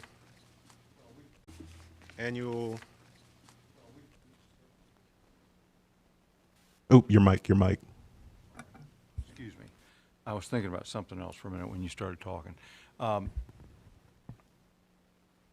We circulated the annual evaluation reports to all of the board members and asked for them to complete those and initial each page, sign your name, so that we can put together a consensus of the board members' reviews for you and present them at the next meeting.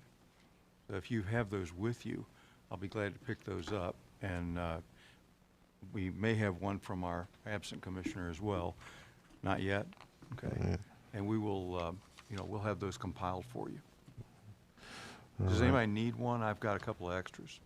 We had some handed out before the start of the meeting, We so. put one at everyone's seat so that they. I'm running a little bit late on mine, Tracy, so I'm going to turn it in on Wednesday to get it to you. I'll be back up here on Wednesday morning.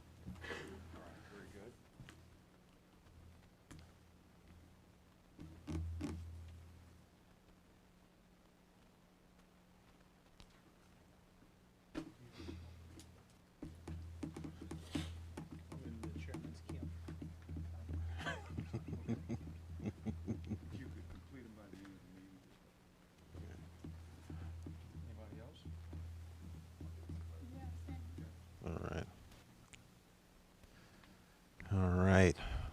Don't feel bad. Like I said, I whiffed on it too. I had a lot going on, so I'm going to have to get it done and turn it in late. Next item of business we have is item number 8, the executive director's report, and the presenter is Melissa Zornita. Hello again, Melissa Zornita, Executive Director. At your seats is a copy of my report. A couple of things that I wanted to highlight. On February 17th, we transmitted, or City Council transmitted, the future land use section, the housing section, and the coastal sections for the City of Tampa's comprehensive plan. And you all have been on that journey with us as we've, that's taken a few twists and turns over last summer. So we were happy to have that transmitted to the state. We did have a meeting with the state last week to walk them through the different changes and the things that we had done in conjunction with City of Tampa legal staff to be sure that we were responsive to Senate Bill 180. So we are looking forward to hearing from the state on their review by the end of this month. We've also had some discussions with the City of Tampa staff because there have been a number of staff transitions there. You all regularly see Jennifer Malone at the podium representing us as the lead for the City of Tampa team. She has left and for another job. And also on the city staff side, City Planning Director Evan Johnson has left for another job. So we have recruited internally, and Danny Collins will be moving into the City of Tampa liaison spot for us. I understand that the City of Tampa is continuing to recruit for a city planning director. So yeah, lots of changes occurring. But I have been meeting on a regular basis with Jerry Lopez, who is the Assistant Director for Development and Economic Development, who is over the City Planning Department, making sure that things stay on track. So she's very actively involved on their side. We have kicked off the City of Temple Terraces comprehensive plan update with a visioning survey following a similar process to what's occurred in Plant City. We have worked with Temple Terrace City staff. We have a consultant assisting us with the outreach because we have a number of outreach projects occurring at the same time. But we have a survey that is live on Temple Terrace's website and on our website. We have a video that has been created to explain that. We have an open house that's going to be occurring this Thursday from 6 to 8 at the Lightfoot Center. So we're very excited about that being underway. You'll note on the second page of my report that we'll be concluding that survey in April, and then be looking at, similar to what we did with Plant City, to having a joint meeting with Temple Terrace City Council and you all to discuss the results of that survey and an update to their vision and what their expectations are for the update of their comprehensive plan. That timing somewhat falls into the summer, which I know is going to be hard for us to schedule with vacations and everything. But so we'd be looking at probably May, June, July, that time frame. We'll get back in touch with you to poll on dates once we have a little bit more information from Temple Terrace. We've had a number of meetings on the urban expansion area studies, in particular coordinating those with the City of Plant City, because the next set of outreach at the beginning of April will be along the I-4 corridor. I had the opportunity to go down to Manatee County and meet with their comprehensive planning division director to coordinate on what's occurring in Manatee County and the Little Manatee South urban service area expansion area. We've had some meetings with county staff to talk about plan amendments to remove the WVR2, as Andrea mentioned. We see that land use category can transition out of the future land use section of the comprehensive plan once we do not have any more land categorized under that land use category. But that also has components that are in the land development code, so that needs to be coordinated with the county staff. Similarly, the RP2 land use category may be able to transition into something else now that it only will reside in the urban service area as opposed to in the rural area. So we've been having some discussions with them about making some of those proactive changes. Ms. Garantiva and I went to the Suncoast Area Realtors on Friday to give a presentation on the urban expansion area and the coastal high hazard area. The team is going to the Farm Bureau today to give a presentation on the urban expansion area. And so I wanted to mention that because if there are other groups that would be interested in any of these topics that we're working on, we would be happy to come and speak to them. If you've got groups in Temple Terrace or in Plant City on their plan updates, or in any of those areas that might be impacted, or just interested stakeholders in the urban service area expansion, we'd be happy to meet with them. A couple of upcoming things. We have a retreat on your calendars for March 24th from 9 to 12. But I've heard from another commissioner who can't attend, and so I wanted to check in with you all to see if that date still works for folks, or if we should look at rescheduling that further out.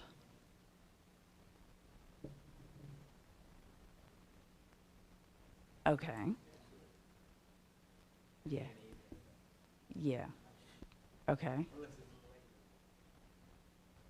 Okay. You actually found a time that works for me. But Oh, okay. go ahead. Yeah, And move it. I knew there were there was no date that we pulled for that worked for everyone. There were at least 2 people who couldn't make it for every date that we looked at previously. But when additional commissioners started to not be available, that was a red flag. So this side can't make it. So that would mean we only have like 6. You can. Oh, okay. Okay, so that would be 7 plus you all can make it. So, okay. It's up to you, Mr. Chair, if you would like to. If you staff thinks it's good, then that's fine. There's no magic day when we're all going to be there, so I know, it has that's to be the what it has hard to part. Okay. Okay.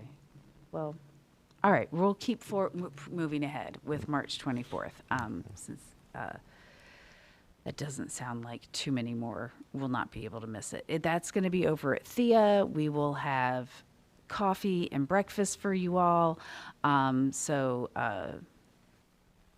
you don't have to stop for coffee on your way. And they have free parking. We'll send out all the logistical information in advance. Great. Then our next regular meeting will be April 13th. We are anticipating it being here in the newly renovated boardroom. They start renovations on Friday in here. But if something changes about that, we do have the 26th floor reserved for this meeting. So the meeting will go on. It just will be in a different location. We will advise if anything changes about that. I did want to give one last call to see if anybody else would be interested in attending the APA National Conference, which is April 25th through 28th in Detroit. We've got Commissioner Linkus and Commissioner Bowden who are attending, but wanted to see if anybody else would like to. Please let me know today. The early registration deadline, I believe, is this Friday. The other thing I wanted to mention was that we were notified last week by Commissioner Miller of the BOCC's office that there will be an agenda item tomorrow where she will be requesting requesting staff to develop a Lithia community plan. We've talked to her office that that is something we can do. We can't do it starting next month with our work program and all of the things that are in the queue to do. It's something we would probably look at starting in the fall.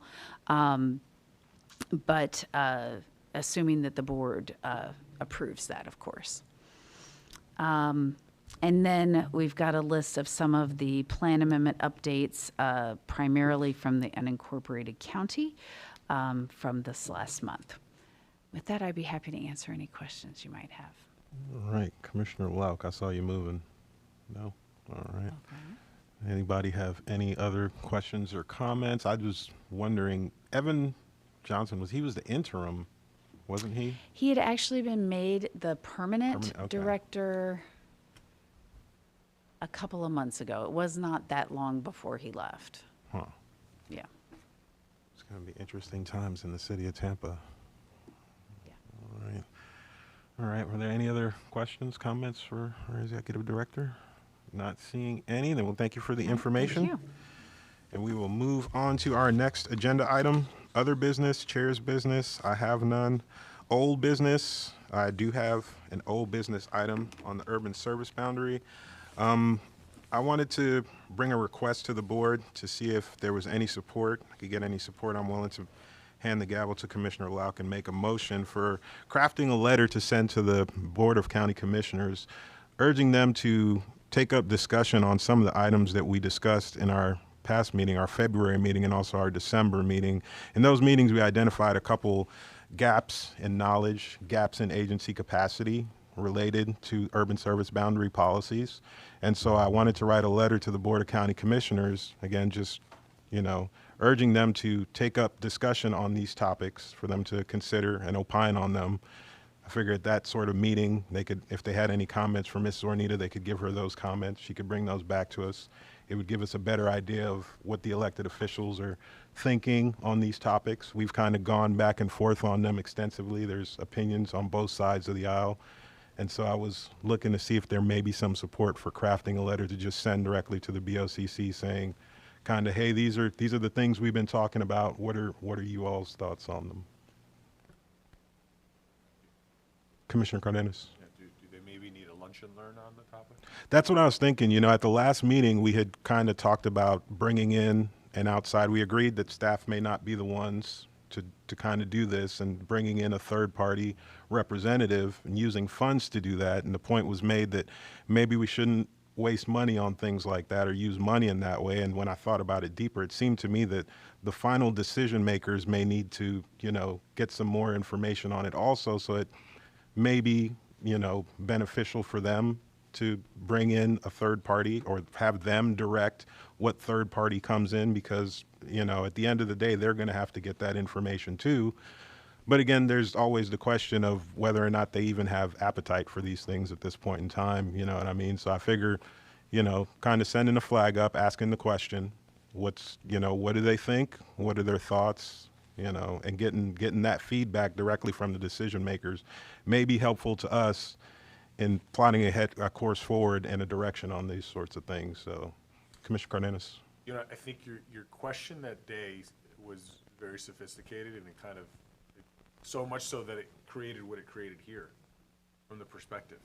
So I think that whatever is sent needs to provide some explanation behind it, some really good background and explanation, or just to create that mindset and create that understanding for it to be successful, because otherwise it's going to do the same thing it did here. Well, I do have some language that I put forward that I'd like to see in the letter, and I can hand this out to everyone to take a look at. 3, 4, 5, 6 on that side. 1, 2, 3, 4, 5, 6 down that side, because in the last meeting it was also stated that if this board kind of wanted this to go forward, we probably should provide some substantiation and some ideas of pretty much what we wanted. So I put together some language where it talks about, you know, I use staff's kind of start off to it. The urban service and its boundary were established in '93 to focus on development in areas with planned infrastructure, limit public service costs, and preserve rural and agricultural lands. And then I brought up the points that we raised, all of us: increasing frequency and intensity of privately initiated USA boundary expansions that are focused in areas with limited infrastructure. We have increasing public service costs. We have a loss of rural and agricultural lands by quantity and productivity. We have decreasing housing availability and affordability and perceived inequality. And I spoke about how we talked about that in the last meeting. And those questions and those issues that we raised in the last meeting kind of led us to ask the question, well, what is the empirical criteria that we use to evaluate the 80-20 ratio, right? And so where did that number 80-20 come from back in history? And when we asked those questions, we didn't get a lot of good answers to them. It was kind of like nobody was really sure, and that led us to talking about bringing in a third party to look directly at those things, right, and give us some information on them. So based on those things, you know, I think that would give the Board of County Commissioners some things to discuss. There are the unanswered questions having to do with the empirical criteria for evaluating the 80-20 ratio. The origination, where did that number 80-20 come from? You know, some substantiation of it, some empirical evaluations going forward, whether that be, you know, comparing it to this county or that county or what this or that other county has done. And so this is sort of the language that I would like to see go forward. Again, it's not saying, well, the urban service boundary has to stay, the urban service boundary has to go, because again, I don't think we're there yet. I think there's a lot of steps before we get to that. And ultimately, it's going to be elected officials, again, who is going to make that decision. So what I'm trying to do here is send a letter up to them saying, hey, there's all this stuff swirling in the air. Can you all, you know, pull a meeting together? You don't have to make any decisions on anything, but, you know, just discuss it. Just consider all these things that we've already talked about, right? And again, if Mrs. Ornita's there or planning commission staff's there, maybe give planning commission staff or, you know, the county departments, whatever, you know, ideas or whatever they can draw from that feedback to, you know, come back to us with, and it'll give us a little more substance and direction on what we're doing. Or they could just completely remove it from our hands and say, no, this is hugely important. We need to take this up. We need to do what we need to do with this. So, you know, it's sort of sending a red flag up and saying, hey, asking the question, you know, you all are driving this bus. You know, where should this bus be headed? You know, where are we kind of going on this bus? Commissioner Kona, sorry. Yes, no, I would be supportive of sending this letter if we also include the county administrator as well on here. I'd be amenable to that addition. I'm surprised that, yeah, it's in there. It's on the back. Yeah, it's on the back by Ms. Wise and Ms. Hordell. It's being sent to, I have it sent to, just like staff did. I got this from staff's letter. This didn't come out of thin air. It's going to Commissioner Cohen, Commissioner Myers, Commissioner Miller, Commissioner Cepeda, Commissioner Bowles, Commissioner Wastel. Obviously, it's directed to Chair Hagan, first of all, and then it'll go to Ms. Wise, the county administrator, Mr. Hordell, the deputy county administrator, Ms. Mandel, the county attorney, Mr. Gormley in development services, and Mr. Bricky in management and budget. Got it. Didn't look at the. Yeah, it's kind of would go to all of them. Commissioner Jemison.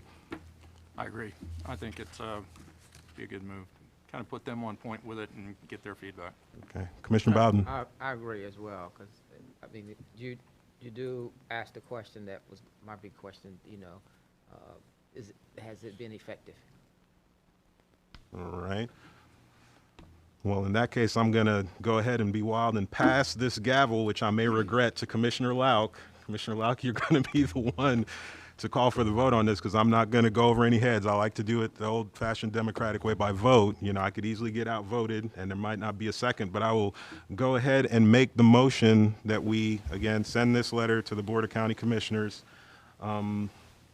and, again, try to get their feedback. I don't know if Ms. Zornita wants to be there or if staff would be there, but I would definitely make the motion to send this letter on to the Board of County Commissioners. Thank you, Mr. Chair. We have a motion. Do I hear a second? I just had a comment. I'm sorry, open for comments? Thank you.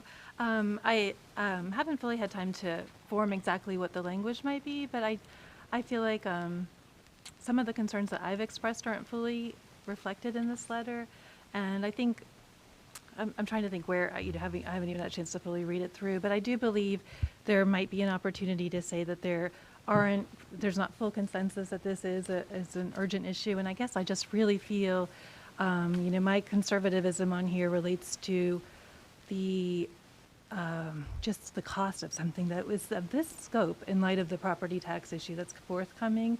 So I think if we could reflect that this isn't necessarily something that there's full Planning Commission interest in, that would make me more comfortable with the letter.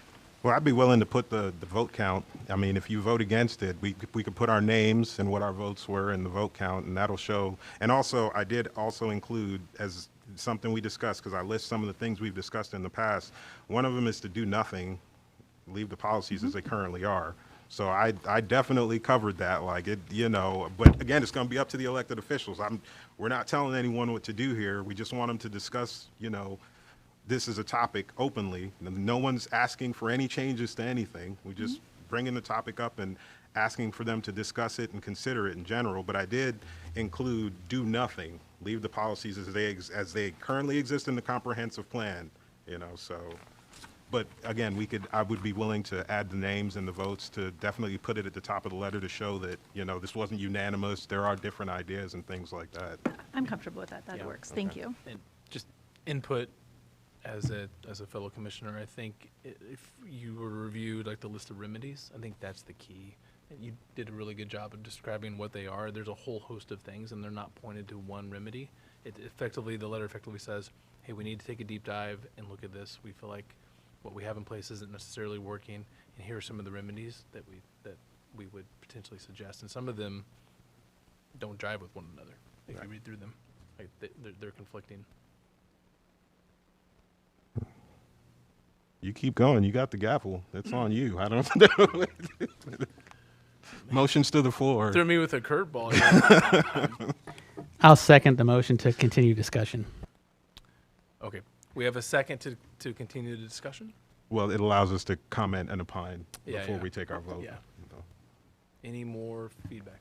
Quick question: Was this in a packet that got sent out? Like, or I haven't seen this until just now. So, was this out there earlier that maybe I missed it? No, I just brought it. It's like most letters that we rewrite. Sometimes something happens here and someone brings up, oh, well, I think we should send a letter to whoever, and we kind of hear it to Dias craft language and give Ms. Ornita an idea of what we want, and then the letter gets written and I sign it and it gets sent.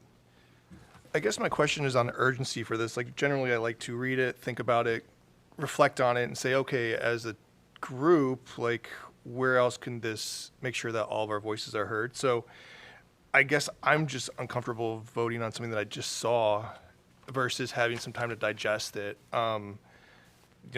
My experience taught me that reflection usually brings out some better quality work. So I'm just a little bit concerned about voting on something before I had to fully digest what it looks like. Can I go? Good comments. Any other comments? I have one. I did want to say that I didn't have to come up with this. I could have just raised the motion and then in private crafted this letter with Mrs. Ornita and signed it. That's what happens when Commissioner Sieben or anyone else on here asks for a letter to anyone who asks for a letter to be sent to City of Tampa or whoever. That's the way it usually works. So I thought by bringing this and giving you all time to look at it, like Commissioner Linkus had her comments and changes, anybody can come in with their changes. I thought this was a good way to not be secretive and, playing those sorts of games. So that's my attempt to sort of bring it forward there. So I just wanted to add that there in my defense. Commissioner Cardenas? I'm actually happy that you really did put this together. I think everybody's thoughts is just like, I think everybody just probably wants to read through it and just kind of take a moment with it before they vote on it. But I don't think that it's necessarily a pushback. I think it's just like, let's all get behind it and strongly behind it instead of just approving it. So I think it's more so just that.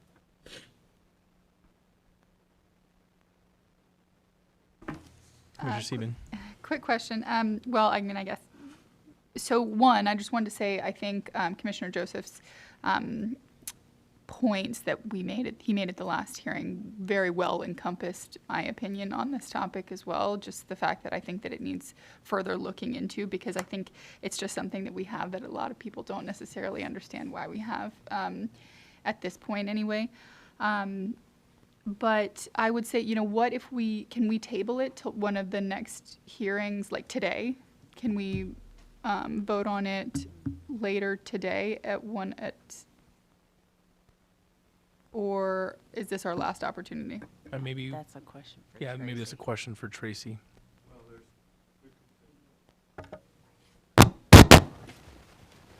You could continue it.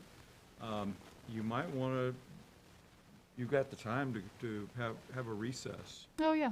for 15, 20 minutes and have everybody have the opportunity to go to a quiet place and Sure. go through it, 30 minutes, whatever you think's necessary, and then you could come back in and continue the meeting.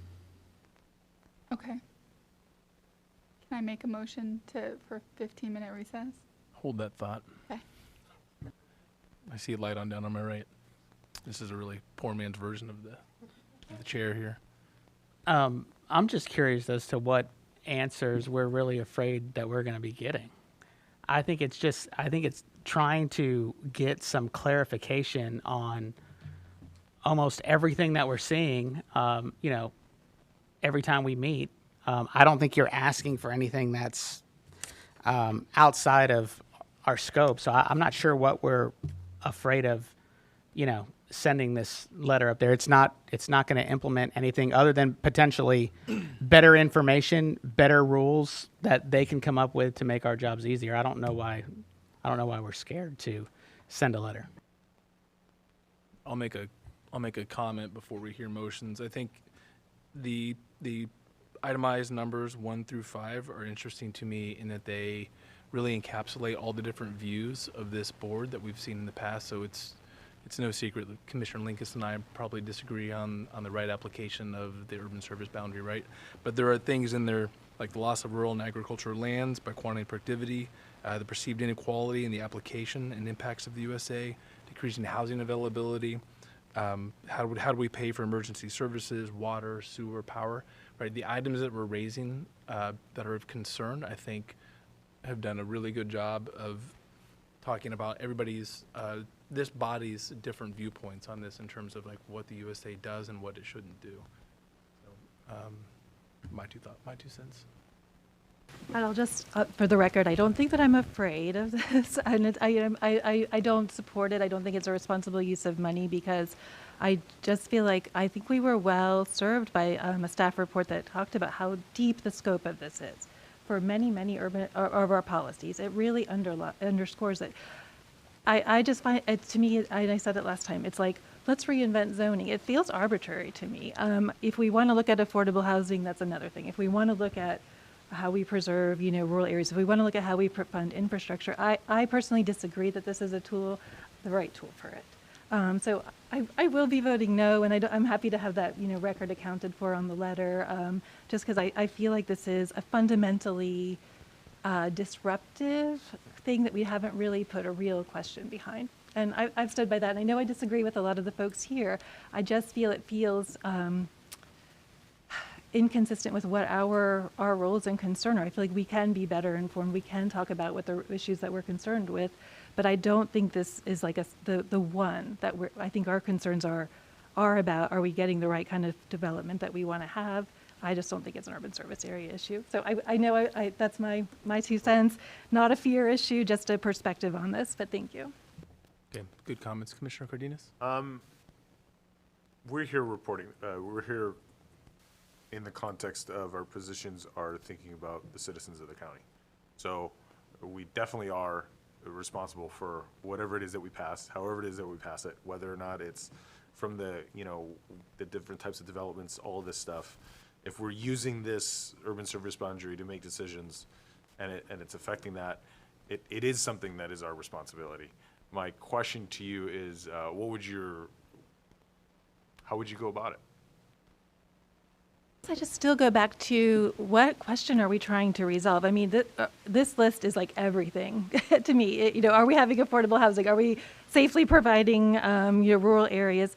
To me, it's just that we don't have, this is the everything questions. If we can narrow down something that feels like this is the issue that we're concerned with, that's what I would be more comfortable. This feels like such a wide-ranging scope of things that I feel like it would be so fundamental and so disruptive to our overall framework and planning. So if the issue is how are we paying for infrastructure, I think that's overwhelmingly what we hear from folks that they're concerned with. That would be another issue. If we're concerned about affordable housing, and I think there's a lot of trends that say that may not be the issue of substance moving forward, and how we deal with that in light of property taxes, there's a lot of that. But the urban service area to me feels a little straw man, and I just don't see it as the substantive issue, and I just haven't felt like we've articulated what that issue is. And I am concerned that whenever we get any decision, it's the first thing we look at. Is it inside or outside the urban service area? It's so fundamental to how we have the future land use categories are built, how the zoning code is built, and how we fund infrastructure, that of course we can ask questions of them, but I just think it would be an enormous scale of research. And I feel like that may be irresponsible if we can't even articulate as a group what the real concern is. That's what just seems, it just feels kind of swinging wildly in the air. Yeah. Mm-hmm. So I think, speaking for myself, I can't speak for the group. My question is, what is the point? And is it serving the goals that we're trying to accomplish by having it? So it's much more broad than, are we funding infrastructure appropriately? And more like, do we need it? And is it actually accomplishing what we want to accomplish? Or is it some arbitrary line that's going to keep getting pushed and pulled? And is that the best use of resources? I saw a light on down there, Commissioner Kona. Okay, Commissioner Cardenas. So my couple thoughts. One, are we giving them with this maybe something almost too broad that they don't have the purview to understand or scope to really, you know, they're dealing with a lot. This is what we deal with. So are we giving them something that's too broad? And is it maybe us that needs to sit down and you know, sharpen our pencil on this more and figure this out a little bit more and really find the gray areas and add some color and come up with something? Maybe this is that. I haven't had a chance to read it. I'm not sure. But my just general thought is, one, to say, whatever it is that we send, I do think that it needs to be directional and saying, hey, this is what we've arrived at to a certain extent, or this is what we think to a certain extent. Again, I haven't had a chance to really sit down and review this, so it's just my thought. I think that's a really helpful comment, and I just want to clarify, I'm not sort of point blank against the investigation of this. Like, if we were to say, let's look into what the triggers are for expanding it, let's look into what the urban reserves are, and I forget the exact policies, but there's in addition to the expansion, there's another policy in the South County that has a different dimension that's a little similar. So I think if we maybe were to put together the various mechanisms we have for around this and look at each one, have these kinds of discussions and say which ones are we concerned with, that might be an approach. If we could narrow this scope, that I would be really comfortable with. It just feels too big for them to even have a meaningful, my 2 cents, you know, and obviously it's up to them. So if we send this letter and they decide that, but I just feel like right now, the scope here, it feels a little overblown. So I appreciate that idea of how can we, you know, narrow this a little bit. For my own information, I would ask staff, can we get just a bulleted overview of the USA since 1993? How many times has it expanded? And just put someone on the spot. What are the original dimensions of it? How often has it changed since 1993?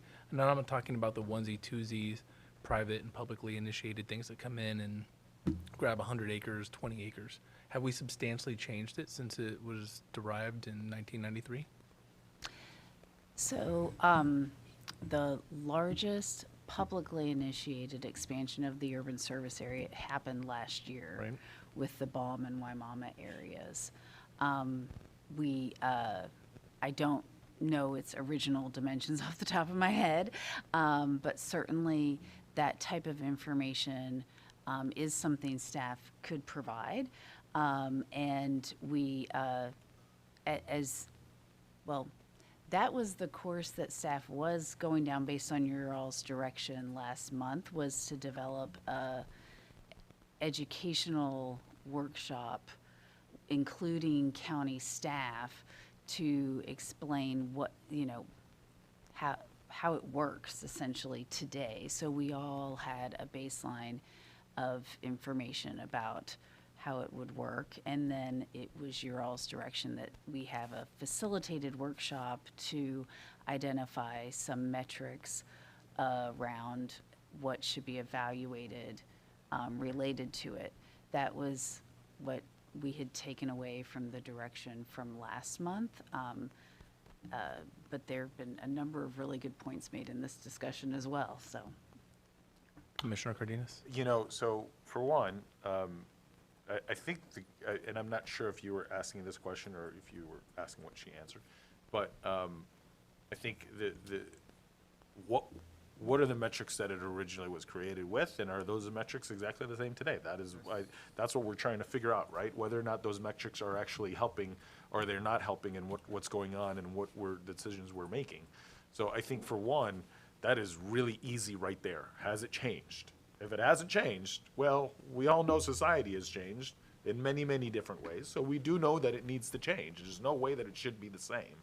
I think that is one topic that I believe that from its inception to today, that's something that we should all be able to agree upon in the way technology has changed and the way everything has changed. So if that has not changed, well, what are the things that we need to look at today and how society has changed and what, you know, maybe not in relation to where we're having problems, but more so in relation to how we have changed or where we are today and as a society. And then, you know, how then do those metrics need to change to accommodate that, or to work with that. So I think that in itself might be a question, simply, it hasn't changed, if it hasn't, or if it has.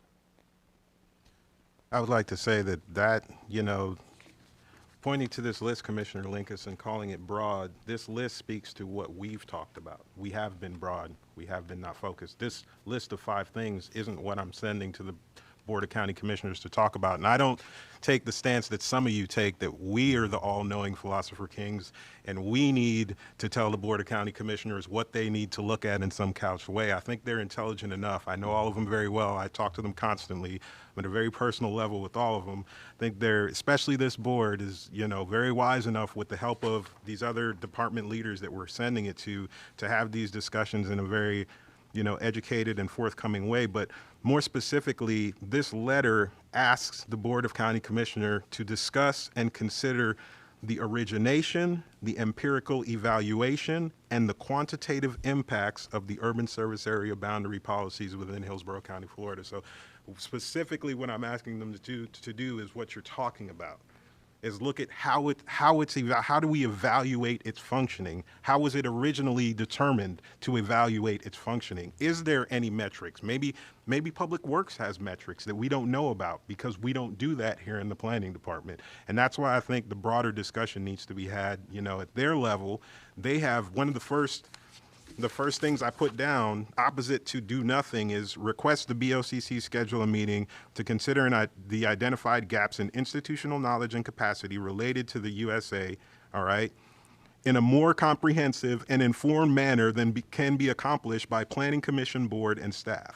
Okay, so I do believe that they have the resources and the knowledge and everything that we don't have. They are the elected officials who handle the money and can say they might say this is a waste of time. They might get this letter and be like, look at this, we're not wasting money and time on this, and put it in the trash, and then the problem solved. It's a moot point, you know what I mean? Like Commissioner Lauk says, we can take our time and go forward in our little investigations and things that we want to look at, but if the elected officials feel like this is a pointless exercise and they don't have the time or the money to deal with it, then it's a moot point for all of us. You see what I mean? So that's kind of why I'm trying to send this letter, to get them to discuss it, so that, again, they can give Ms. Zornita a feel. She hasn't had a feel to now. She's ping-ponging between what we want and the unknown at the Board of County Commissioners, and trying to do her best, and so is staff. And I feel for them. I understand what that's like. It's not great to be caught in the middle like that. So let's just send this letter to them. And to Commissioner Kona's point, you know, let's not be afraid of what they're going to do, and have faith in these people. You know, they are the elected officials of the county. They can't just do what they want, or else the voters are going to run them down. You know what I mean? So to me, that seems like the best way. And I did try to, again, focus them in on specific things. That's why I constantly mention specifically the 80-20 ratio. That's something concrete that they can talk about. How do we evaluate that 80-20 ratio? I asked the question, why isn't it, if the 80-20 ratio is great and doing everything we think it should be doing in 33 years, why don't we make it 90-10? I literally asked that question in this letter. Why don't we make it stricter? You know what I mean? That's discussion that we've had in the past. I don't ask that to the BOCC. I say that's discussion we've had at this board in the past, right?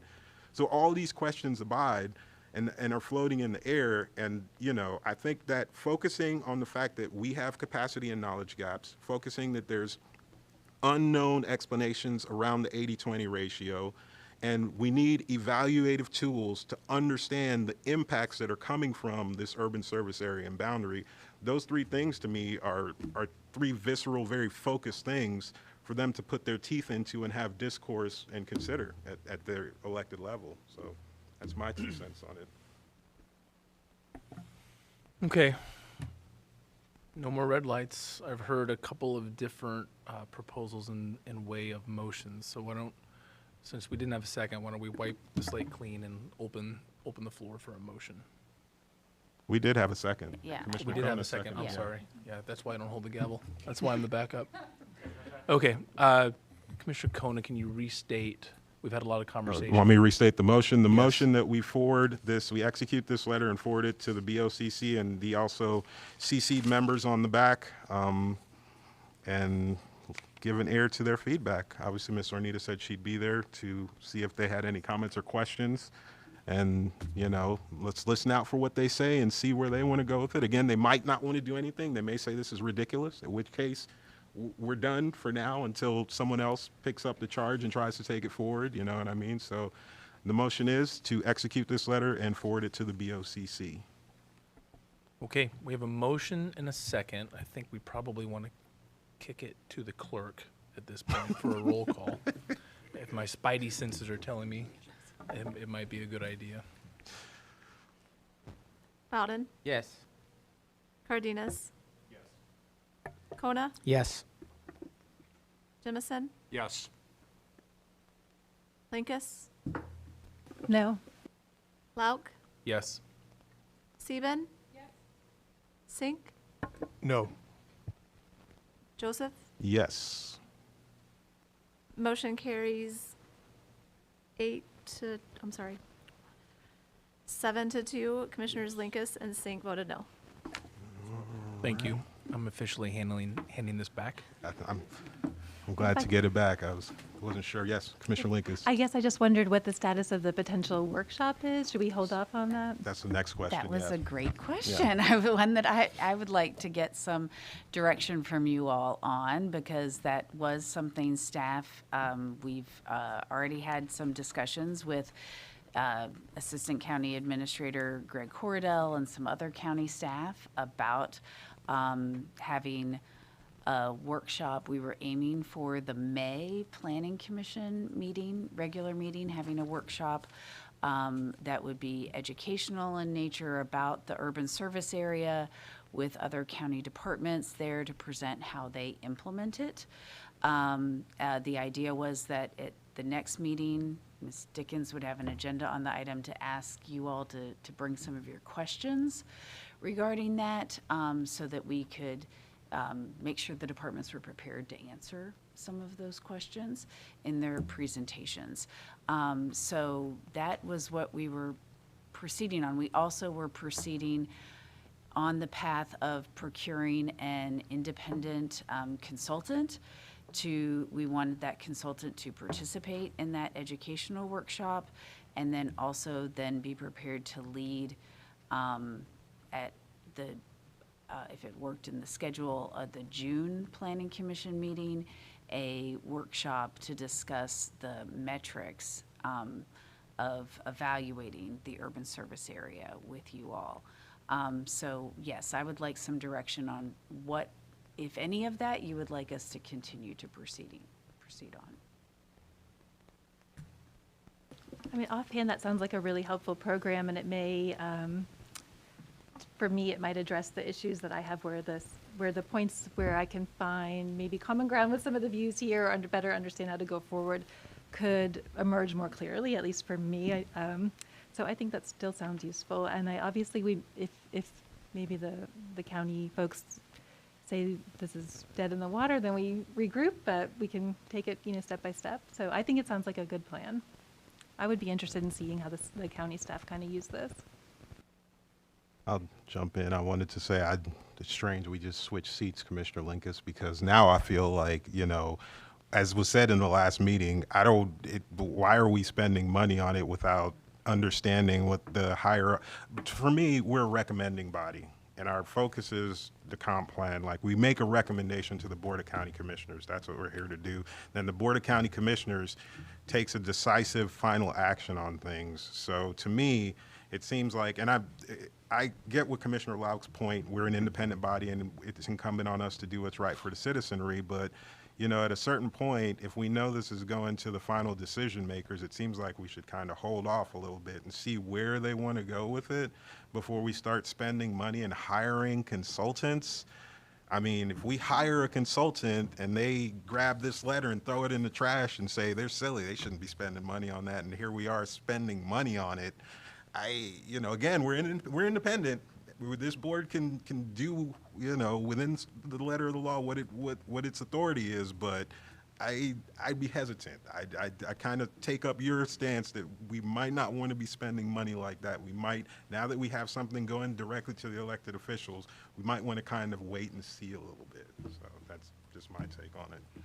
Commissioner Cardenas. My thought is, our boss are the citizens, not the elected officials. So my thought is that if we need to figure out where the metrics are off, how they should be, what they should be, we should be providing that and saying, hey, this is what we've been doing. This is what we should be doing. Let's figure something out. This is a conversation that we need to have based on this, instead of asking them to look into something, because it's our job to represent the citizens, to do what's best for the citizens. Well, actually, our bosses are the Board of County Commissioners in our City of Tampa, City of Temple Terrace. It's the municipalities, authorities having jurisdiction. You're confusing an appointee, which we are, with an elected official. And elected officials' bosses are the citizens, and that's why they are the final decision makers. We are a recommending board. Yes, what we do is in service to the citizens here, but okay, when we do our budget meeting, that budget comes from the Board of County Commissioners. So, you know, let's be a little, Fair. You know what I mean? Like, You're correct. let's not jump out of our britches here, you know. Oh, Commissioner Bowden, I'm sorry. Yeah, my thought is, and I understand what you're saying exactly. If the letters going to them, maybe we can queue this up, have it in queue, you know, this workshop, but in anticipation of an answer from them, versus putting it on the schedule, to have it in queue, saying, you know, staff who possibly can do these things. If you're looking at a consultant who possibly, you know, just have it in queue, but not necessarily, you know, pull the trigger until we understand which way the BOCC is going to go.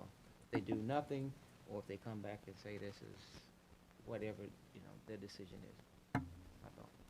All right, I'm gonna go to Commissioner Sieben, then I'll come to you, Commissioner Lauk. It's tough because we are a recommending body, but we're charged with making appropriate recommendations based on what the comp plan says, and who's to say if we're accomplishing the goals of the comp plan with the urban service area boundary if we don't know that it actually is accomplishing those goals and don't have any research to tell us whether or not it's doing what it was intended to do. And that was my point in saying, what's the point? Because I don't actually know that it does what we've intended it to do. So it's a little bit of a conflict. I get both sides of the argument of, yes, let's go ahead with the workshop, and no, let's wait to see what they say. But so, I mean, I guess I could be convinced either way, but I see both points. Commissioner Lauk. I think we're conflating two of the objectives of the workshop. One of them was just strictly for an educational standpoint for this body, in terms of what it was designed to do, what it's doing today, what is some of the data that can be shared in terms of its usefulness. How often are we getting applicants come in from a private standpoint asking to expand the urban service area? Why are they doing that? There was a lot of education in the initial discussions around the urban service area, and I think secondary was, would we recommend changes to the governing body? I think it was a secondary, almost even a sub-bullet based on that workshop. So I would be in favor of having the workshop from an education standpoint. You know, fortunately I've been around for one term. I'm in my second, and you know, maybe I would learn something. Good points, Commissioner Lauk. All good points. I'm gonna go to Commissioner Cardenas now. Come back down this side. Maybe it should be, hey, we've been doing this, we tripped over this, we realize this, we're seeing this potential.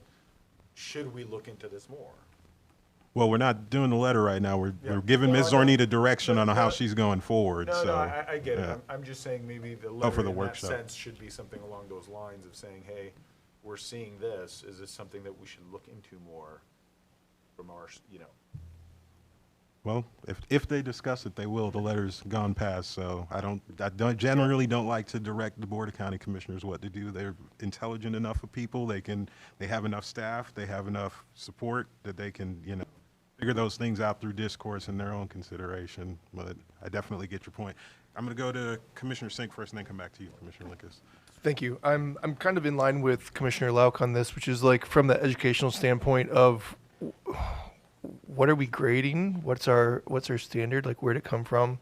I don't think there's ever a downside because we can always pick up something new that we didn't know about. So regardless, we've been doing this a year or 10 years. Sometimes you'll pick up something you didn't pick up before. So I think it's useful to have a more kind of like continued ed basically for us as a group. So maybe it doesn't have to be a consultant or a huge amount of money expended, but even just a baseline to get us all on the same page. Often I feel like language and terms and understanding that we're all talking the same language is also important. And doing a refresher often reminds us of terminology and making sure that we are using it appropriately and we're understanding it appropriately. Well said, Commissioner Sink. Commissioner Linkus. I think I'm now kind of repeating some points that are made, but I also was not necessarily in favor of jumping to the point of getting to a consultant, but my ears noticed the idea of bringing some staff in and understanding and having some education. So that's a piece that I feel like we probably could benefit from, but I think that we pace out the bigger efforts till we hear from the commissioners. All right, Commissioner Seaman. My question is for Mr. Ornita. Do we have data to be able to provide commissioners with the kind of information I guess a base level of information that we're looking for without having to hire a consultant?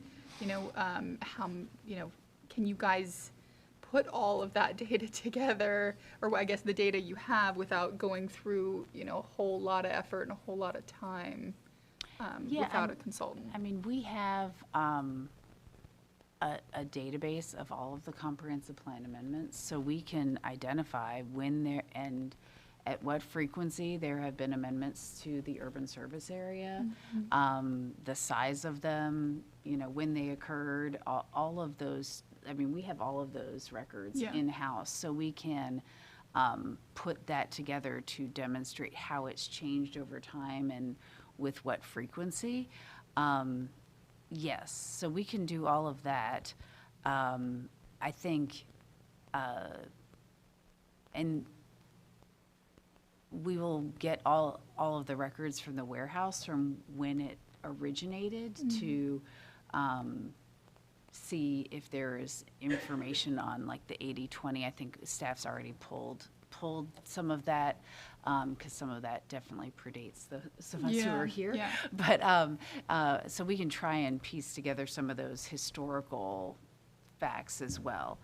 And then I think very much would rely on the county agencies to explain how then it works in terms of water and sewer provision and prioritization of infrastructure and different things that are in the land development code. And I was really pleased at how readily their staff was willing to do that. Yeah. So could we, I think we could do. Could we ask them specifically, the county staff, to come as well equipped as they can with numbers and figures based on, service costs and, monies that have been paid out, and maybe if there's any reduction of those fees that have been paid out over time by them for, periphery development in the county, things like that? We can see. Yeah, we can try. And those types of questions are exactly the type of things that we were going to try and tee up next month to try to get all of your juices flowing and give us a list of questions so that we can try and set the county staff up with some time to research answers in advance. So that was part of our plan was, we don't want them to be blindsided with stuff that they can't answer. They want to be helpful to you all and be able to provide as many answers as possible. And I just wanted to add, and I'll come to you afterwards, Commissioner Sink, two things. As you do this, because this board has a tendency to creep, if I'll put it that way, creep into purviews that aren't necessarily ultimately our own. So while a lot of these questions are important and the county departments do have the answers to a lot of these questions, we also have to realize that even if we don't like the answers to a lot of them, that's not really our purview. The taxation and the distribution of money and how, public works programs and, capital improvement program outlays get handled in certain ways. Certain things go beyond us. So, Ms. Ornita, in those conversations, I would encourage you to be respectful and remember the purview of this board is consistency or inconsistency with the comprehensive plan, right? That's our focus. We have elected officials and department heads to take care of all this other stuff, and yes, they will. It's very complex, and there's a lot of other things that are going to need to happen, but all those people are very well seated to handle those things within their own purview. So let's, definitely mind ours.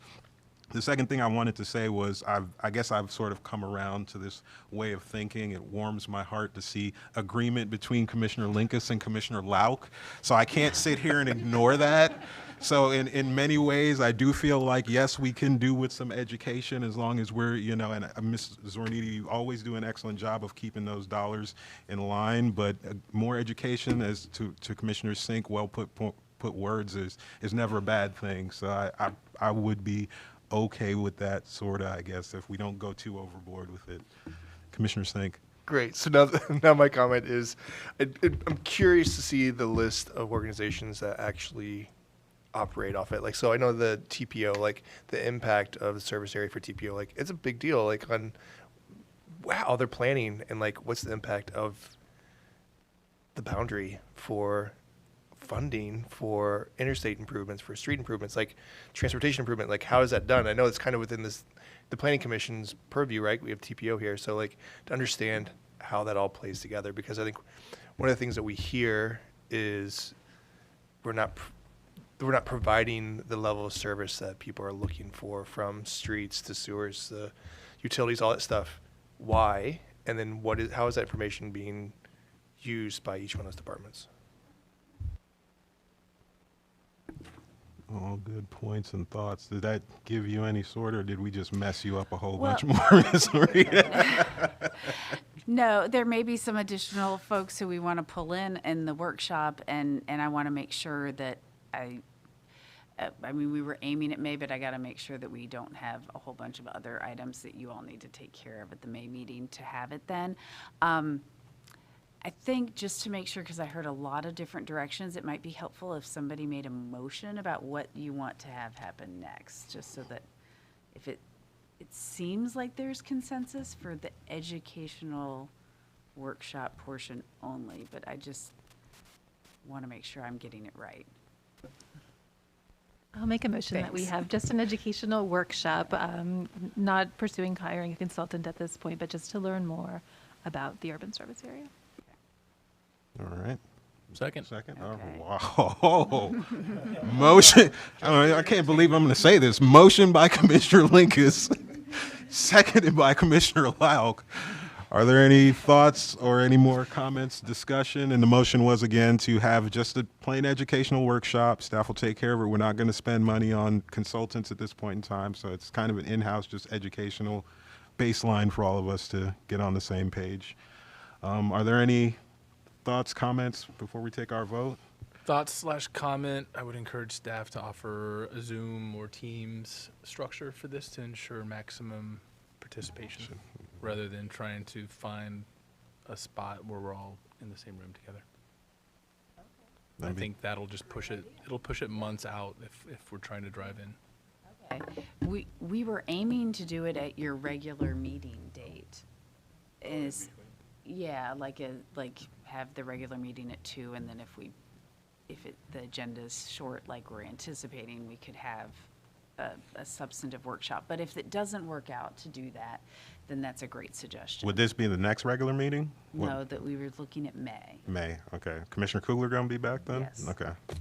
All right. All right, so we have a motion and a second. Ms. Ornita sounds like she has her marching orders, and I'm going to send it over to the clerk for a roll call vote on this one. Bowden? Yes. Cardenas? Yes. Kona? Yes. Jemison? Yes. Linkus? Yes. Lauk? Yes. Sieben? Sink? Yes. And Joseph? Yes. Motion carries 9-0. Wow, you see what happens when you two unite? That's crazy. We changed the world. We're just after good policies. All right. So all that's been taken care of and is in the books. Next up, we have new business and a recommendation to establish structured public comment time limits, and the presenter, Commissioner Kona. Well, thank you. One of the things I brought up after our last meeting to Ms. Sornita was I'm a big proponent of efficient government. I sat on a lot of boards, and I think our chairman does an amazing job facilitating these meetings. I do think that one of the things that we should look at is how we allow pretty much unlimited public comment on certain agenda items. And I do think that when we do that, I think it limits the ability of this board to really dig in to some of the agenda items that are before us when they are complex. So I think we have it in our purview to make adjustments to the public input per agenda item, whether we put a specific time limit of 60 minutes per item. I know this doesn't really play an effect 8 out of 10 times, but the times that it does, I think it ultimately hurts the applicant for being able to get their point across to this board. I don't know how we would go about making a particular recommendation, but I do know we do limit staff to 15 minutes. We do limit the applicant who is paying thousands of dollars to 15 minutes, and then 75 plus minutes of public comment, and then a 3-minute response to that public comment seems to me a little unfair to the applicant. I would like us to kind of look at, potentially making some potential changes.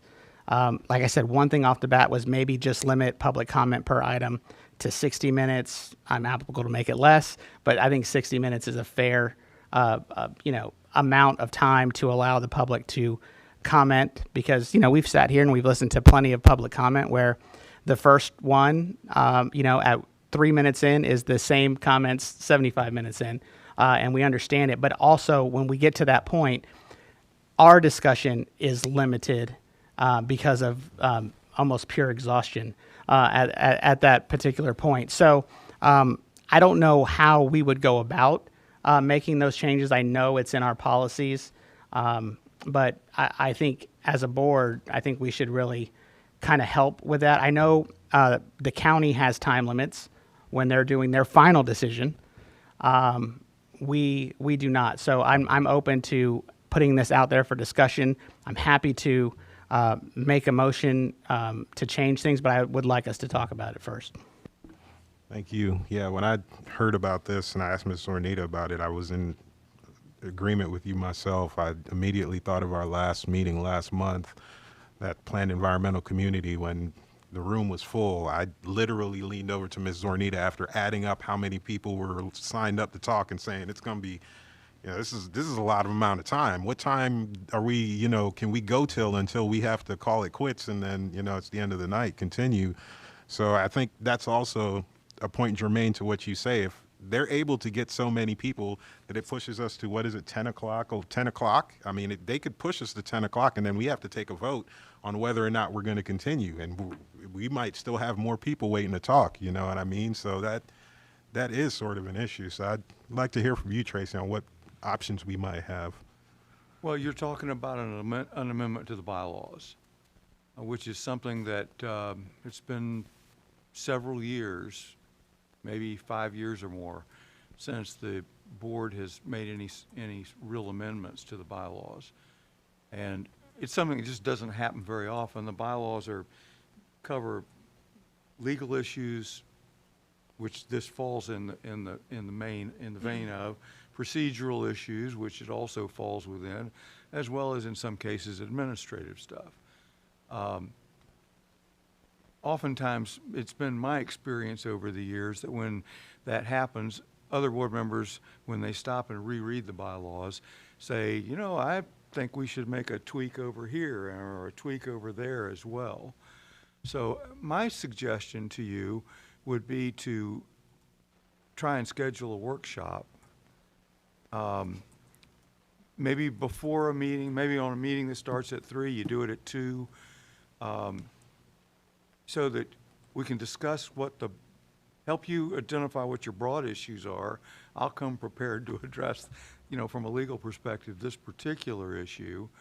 And I think we're going to need to survey what our other, I'm not familiar, you may know off the top of your head what all of the 4 jurisdictions do at their public hearings, but to bring that information together.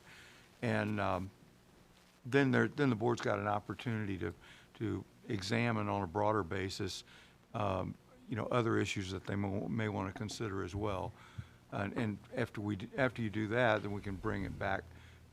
If there's a consensus to bring it back and move forward with some particular changes, then we have a process that we need to follow on that as well. Commissioner Laut. Regarding the bylaw changes, was the last bylaw change we made coming out of COVID when we required applicants to appear in person? I believe so. I think it might have been. Okay. Because we were all in a state of, there'd never been any virtual appearances before that. And suddenly we were in a whole new environment. And I think it would be a good idea to look at that as well. And that may be a piece of this puzzle. Well, I think we passed that, if I remember correctly. We voted on that requiring applicants Yes, to we have appear in a person. section that requires physical attendance Yes, by applicants, the applicant. Us. But that is in the same section that talks about, there's a section on public participation that allows for public comment on any item that the Planning Commission's taking action on. And then there's a section on the actual procedures for an individual agenda item that allows for proponents and opponents to have 3 minutes each and doesn't have a limit. So there are a couple places where we might need to look at some changes. Specific to this, Commissioner Kona's suggestion, it's something I would be open to voting on this evening. When we discussed it in our prep meeting, Melissa, my initial reaction was I'm really an advocate for people coming out and speaking to what they believe is the right thing for the community and for the properties around them. But after hearing the delivery and the thoughts behind it, I think the 60 minutes is probably more than fair per topic. Commissioner Linkus. I guess this is not something where I know what the other potential alternatives are, so the idea of some further education on that would be interesting to me. And it strikes me, like I think at the last meeting, that a lot of folks just kind of want to go on the record that they're yay or nay to something. So I just wondered what kinds of procedures maybe other jurisdictions do where maybe as part of the procedure of the day that could be a way to cut some of the comments. So I'd be that's an area that if there was to be an education piece on this, I'd be curious to see how that may be included. Yeah, that's a good idea. Click yay, click nay, and be done with it. That could, make an app. We'll go to Commissioner Sink, then I'll come to you, Commissioner Biden. Yeah, I think it's kind of interesting in regards to limiting the time, but you might hear a whole bunch of pro and then people speaking con, opposite of it, could end up being later down the queue, and then they feel like they're unheard. And also being that we're an advisory committee, it's kind of our job to listen to the public and advise our officials on what we heard. So they might limit it in the BOCC because we're giving them recommendations on what we saw in this room based on the people who attended. I do think it's interesting also to see if we are conveying the number of people who spoke for and against a project when it's going to the Board of County Commissioners. So they actually know this many people showed up, because if you get a room full of 50 people, you know that there's passion about it. So if there's a yay or nay, that kind of can go to them and say, okay, this is how people were for and here people were pro or con. That way they have more information on the turnout and where to go with it. But I'm always afraid to take away people's voices. Good points. Commissioner Bowden. Yeah. Similar to what the commissioner was saying in regards to the numbers and everything, and also being sensitive to the time as well. Maybe you set a time limit and everyone doesn't get in, but at least they have an opportunity to check a box or to online do something, so that at least they're documented that they actually were against or for a particular item. All right, Commissioner Sieben.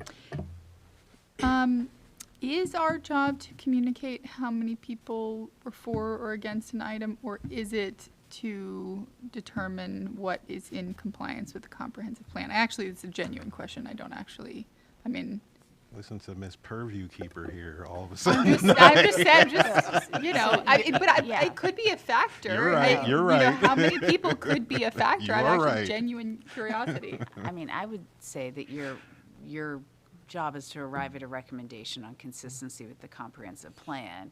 We do, when we have briefings with commissioners, or elected city council members, convey, oh, there were a lot of people, you might want to watch the planning commission hearing on that one, you know, to be prepared for to understand what's going on.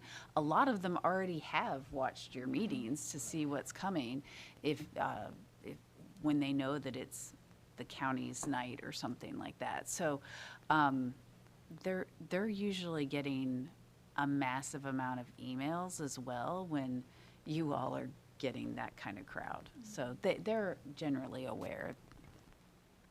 Mr. Kona.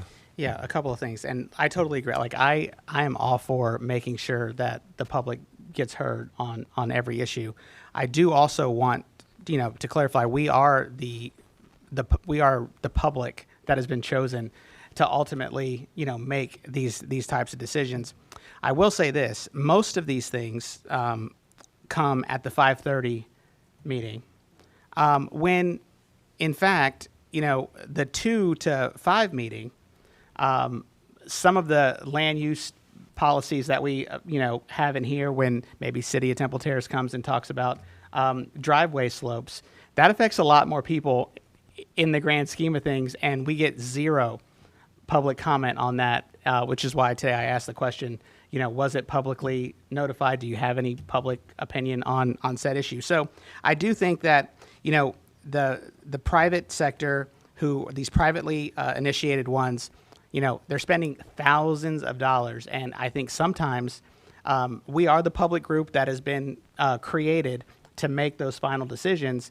And unfortunately, the last meeting that we had, I couldn't even read the room anymore as to where this thing was going. And the fact that Commissioner Joseph was for it shocked me. And I'm like, well, you know, I just don't think we had enough time to really dig into and ask the questions that we needed to ask to give that last one a fair shot at passing, because I think we had 75 plus minutes of public comment for one agenda item. Yeah. So I think ultimately that hurts the process.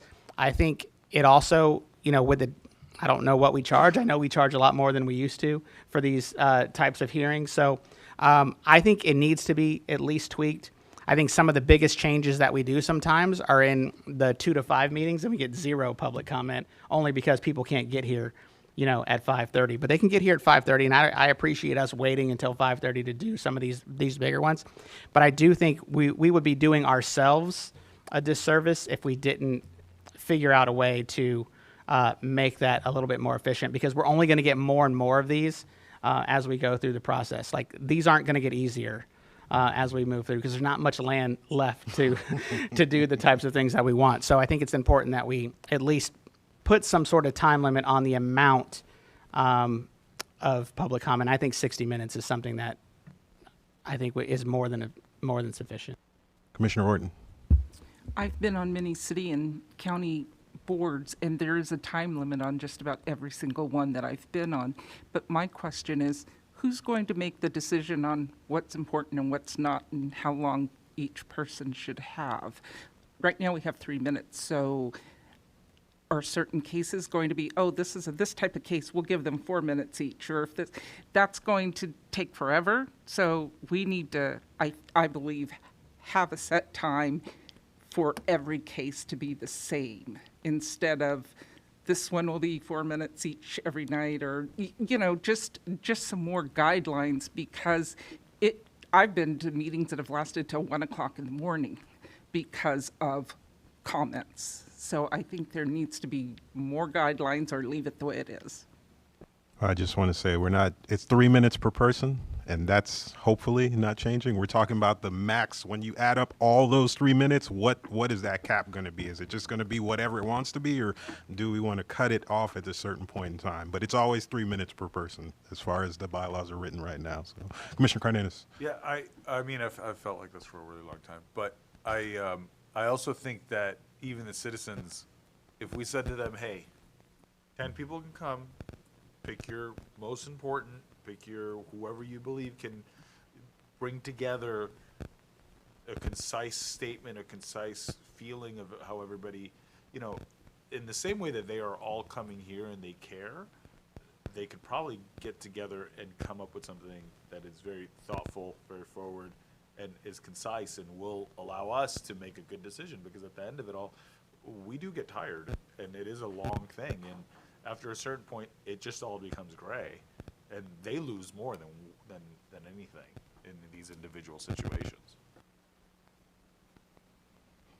All right, Ms. If Ornita. I, perhaps the bylaws require that any bylaws amendment be heard at 2 regular meetings. So I would suggest that perhaps a slightly different course than Mr. Robin, which feels uncomfortable to hear from him, but perhaps that we have, we come back with some of this research on what the other local governments and maybe other boards similar to us do, and some information from Mr. Robin on what some of the requirements might be in state statute to a regular meeting instead of a workshop. So then if you all at that point want to say this is the bylaws change you want to make, that counts as the first regular meeting, and then the next one you could vote on it, and that vote has to be by a 2/3 majority. I'd be applicable to that. I think that's, and then put it in old business until we figure out how we're gonna rectify it, or at least talk about it. Okay. Yeah. What are your thoughts, Mr. Robin? Because that kind of, okay.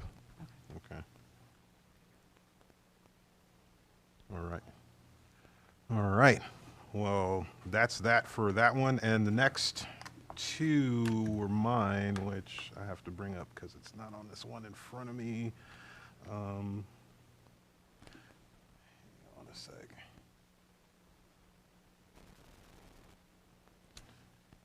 All right, so I had discuss and consider amendments to the Hillsborough County Comprehensive. Oh, okay, I had some, in going back and writing the letter that I did, I went back because I'm a crazy man and started reading through all the documents of the of the agency. So I read through the comprehensive plan in total. I read through the policies and bylaws, and I read through the procedures, plan amendments, procedures manual.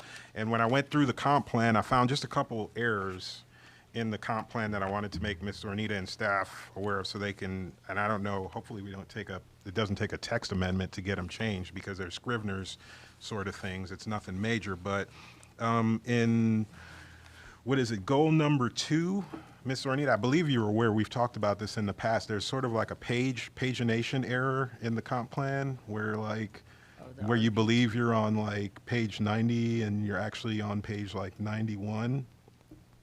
Well, in any case, if you go to page 26, go to page 26 and page 27 are duplicated for some reason. They're the exact same with the exception of one policy down at the bottom. So that causes a shift in the pagination of the whole document. And the only reason I'm bringing all this stuff up, real nitpicky stuff, is because this document is accessed by tons of, developers pay thousands of dollars, and they try to use this document to direct their work, and when things don't jive and make sense, it causes consternation for them. So take a look at page 26 and 27. That's a Scrivener's error. We can take care of that. Okay, so that needs to be corrected. And then I had a question about goal 5, and I might want to get Tracy's kind of input on this. Goal 5 in the comp plan, let me see if I can find my paper, has a line in it.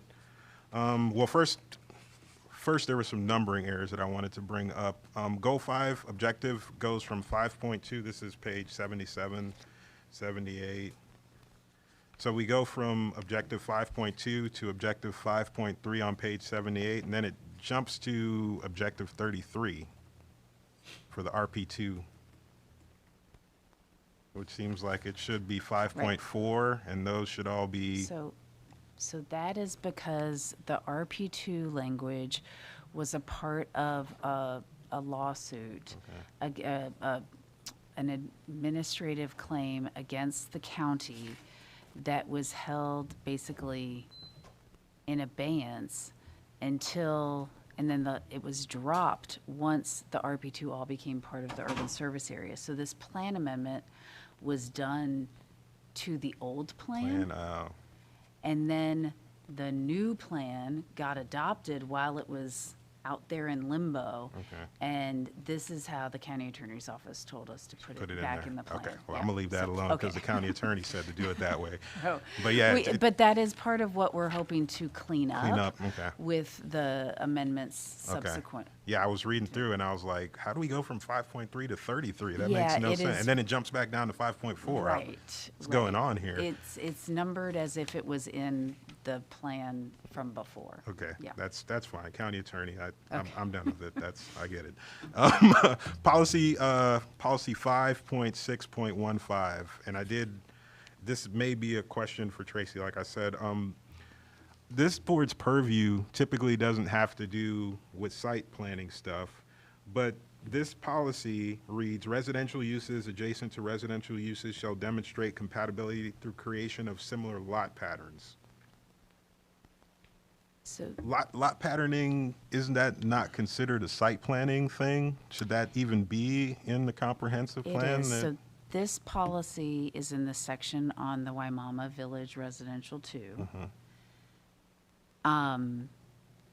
And was put in there to guide the creation of the land development code that implemented that section. Now that the Waimama Village Residential 2 is hopefully, with Andrea's amendment, going to go away from being on the map, the next step will be that all of these policies will ultimately be deleted. Okay. Because there will not be any applicability of this section of the comprehensive plan. And that's fine, like, that was my thought, is that it should be removed, but does this, when things like this, and this might be a question for Tracy, when things like this are in the comprehensive plan, like, if there's something written in here that has to do with site design, does that broaden our purview? Does that allow us to then start to opine on site planning things, or are we still limited? Because our main purview is the comp plan. So if we're finding consistency with the comp plan and the comp plan's talking about site design stuff. I think that's going to be dependent on context. Okay. In each case needs to be looked at separately. Okay. I mean, some of those we utilize in the review of land development code amendments and rezoning applications, things of other applications that staff reviews, but also things like land development code changes would come before this board, and if they're changing, as will occur with the City of Tampa's rewrite of their land development code, they're going to change all of their zoning districts, and that's going to impact things like lot sizes and that sort of thing. So, yes, in this case, that policy Lot size is a little bit different, though. Right. A lotting pattern Sure. and a lot size is Yeah, different. Lot you're size, right. we're talking about That's true. area, gross, Yeah. those are two different things. When you're talking about a lotting pattern, and the reason why this sparked my interest, because when that PEC that I voted for, that surprised Commissioner Kona came through here, this policy was one of the grounds used by staff to find it inconsistent. And even in our discussions, there was a lot of talk that started to veer out of our purview, I thought. But remembering that this policy existed in here, I was kind of okay to let it go, because if we're talking about lotting patterns, I mean, that's definitely site planning stuff, And if Right. staff use that for their determination, it seemed to me that, okay, either staff can use it and we can't, or maybe we can't and staff can't, or we're both supposed to be equal. And I didn't have clarity when I came to that point. I didn't understand, where that line was drawn, if you will. But I'm glad to hear that it's going to be coming out hopefully in the future. Yes. So pretty soon here, it won't be an issue. Yes. So I guess I'll leave that alone and see how it comes forward here. But This whole set of policies related to the WVR2, we are working with the county. As I said, they'll be needing to do some companion land development code amendments, but we're hoping that we'll be able to remove all of it in the summer. Okay, does that go for the RP2 also? So the RP2 is a little bit more complicated because there are portions of RP2 still in the urban service area that Okay. covers Fishhawk, Fishhawk Trails, and a couple other areas. So what we're looking at is actually kind of reconfiguring the category to continue to work for those areas and reflect that it's now a category that only is in the urban service area as opposed to Okay. the category that it used to be. Well, since that's the case, look at page 89 because Okay. there's this policy is RP2 and WVR2. You can tell when you read through it, you guys basically, they're duplicate Yes, almost. they were. So same policy, the only two places in the entire comprehensive plan they appear is, like you said, WVR2, and then here on page 89 in the RP2, it's policy 33A18, compatibility review. Again, and this is the same exact wording as before, where it brings in this lotting pattern kind of thing, similar lot We'll patterns. make sure so. that gets taken care of Yeah. in that update. All right, and those were my only comments on the comp plan for now. I may have more in the future here as I go back and scroll through it again. Running out of time on things, so that was it. Did any other planning commissioners have any You comments? had or- a, Yeah, I know, I Oh, was going to okay, go to the just on next one. that I was just item. checking Okay, to see if got it. anybody had any thoughts or comments. Just be polite. Nope. All right, when we move to our next business item, discuss and consider amendments to the Hillsborough County Plan Amendments Procedure Manual. And what that is all about is, I wanted to ask the question, this board many times has to make motions that go against staff for one reason or another. And we always kind of bump into this issue of, coming up with policies, objectives, coming up with language to support what the board wants that may be in opposition to what staff has found. And so I was trying to understand, well, why does staff make a recommendation at all? Staff is not the one legislatively who's supposed to be making the recommendation to the elected bodies. That's this board's responsibility. So the question arose in my head, why doesn't staff just give us an unbiased report showing both sides of the argument and then allow this board to make its decision and then forward its recommendation onto the elected officials?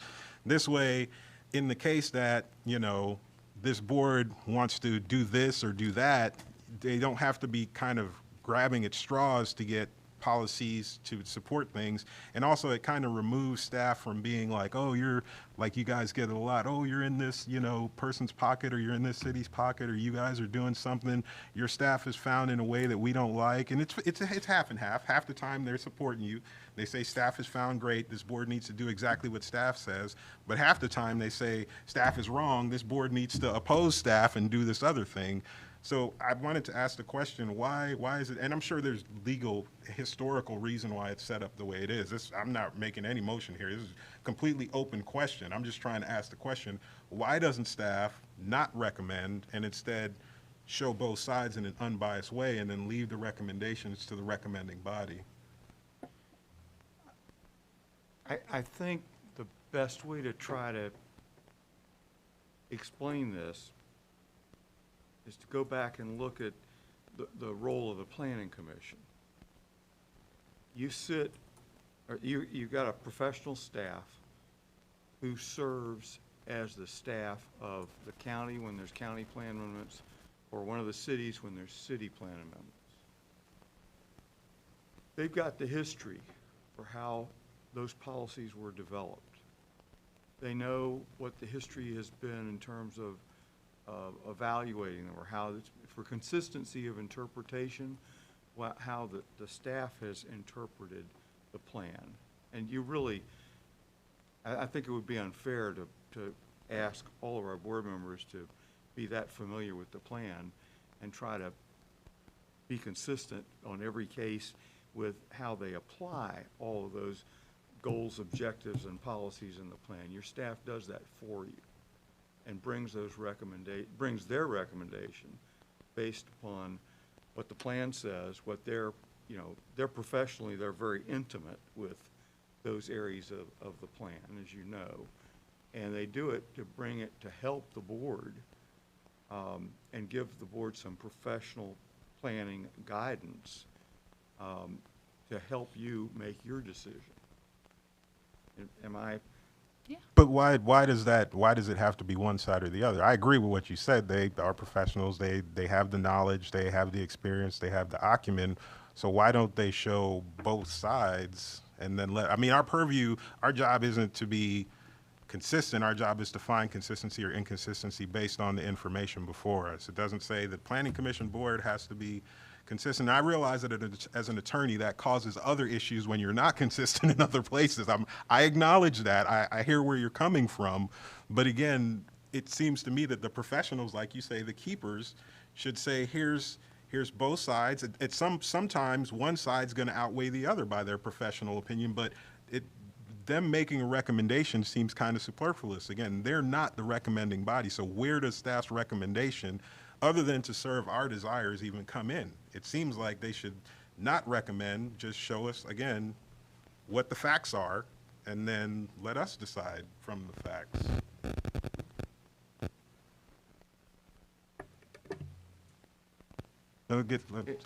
Again, I don't know how, if I were sitting on this board, without, maybe you've studied the plan enough to where you might be in a position to do this, but you'd have to know something about the history of how these provisions have been applied to know that they're being applied in fairness to the applicants. They're being applied fairly in case 1 and in case 2 through 10, even though they're different parcels of property, maybe different land use categories, but there's a consistency in the application of those things. I don't know how the board could do that in a consistent way. Well, and I would just add that we do have 4 comprehensive plans that you all are, and you all are volunteers. So I think that is why the expectation is for staff to do the heavy lift and present you all with a recommendation that is professionally vetted. It's not to say that you all are going to agree with it every time, but that I think I would, again, I've never expected that the Planning Commission members have an expertise in all 4 comprehensive plans to be able to. We don't need an expertise. We just need unbiased information put before us, and then from that, that's what I don't understand. Staff still does the heavy lifting. Planning Commission board members wouldn't do anything different. It'd be staff who'd be doing something different, and it'd be without a recommendation, and it'd be an unbiased report from staff. You'd still do the research, you'd still take in applicant information, you'd still hear from the applicant, you'd still create your maps. But when you come to this board, at the end of the presentation, you wouldn't say staff's recommendation is, you'd say, these are the policies, make your decision, Planning Commission board. So staff still does the work. It doesn't require anyone to be crazy and read the comp plan like I do. Staff still does all the work, and they still present the data to us, but they just don't say, in our opinion, do this or do that. Again, because like Ms. Zornita said, we can still go against staff, we can still clash. It's our recommendation. So what is the benefit? I don't understand the benefit necessarily of staff's recommendation if we just, especially, I understand it in those instances when we approve staff's recommendation, I get that, but when we go against it, what was the benefit of that? You know what I mean? I don't get what the benefit of that was at that point in time. It's kind of like, and then we're limited as board members because we want to make a finding in opposition to staff, and we don't have the policies that we need, and then it's like this scramble to come up with stuff. Whereas again, if staff presented kind of an unbiased both sides, we can pick and choose as board members from kind of, which might not be good. I'm just asking the question here, you know what I mean? I don't, I think your staff is the long-range planning staff, just as if they were employees of the county. Let's just use the county. In this case, they're not employees of the county, but they're designated by statute as the county's long-range planning staff. Mm-hmm. And if you lose I'm catching this question as the first blush. Yeah, So yeah. I could probably come up with some other reasons, given some time to think about this. But those staff members are going to not only present to you here, but they're going to go present to the Board of County Commissioners as, in their capacity as the professional staff of the county via this agency. Whether or not, this board gets the final say-so on whether that's the right recommendation. But I think for consistency in the process, for the consistency of the applicants who are applying for planning commission, for plan amendments, who need somebody to come in and talk to from the beginning of the process, to say, for the staff says, hey, we got a problem with this, or no, we think this fits really well. They're out on site looking at the property, they're taking, the pictures and doing all the background work that they do, that this process wouldn't function correctly without that kind of a record from a legal perspective.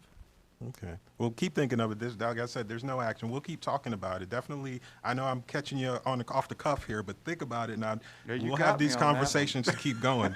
Commissioner Kona, I saw your light on. I'll just make one thing. I appreciate this kind of conversation, and I do believe staff should make a recommendation.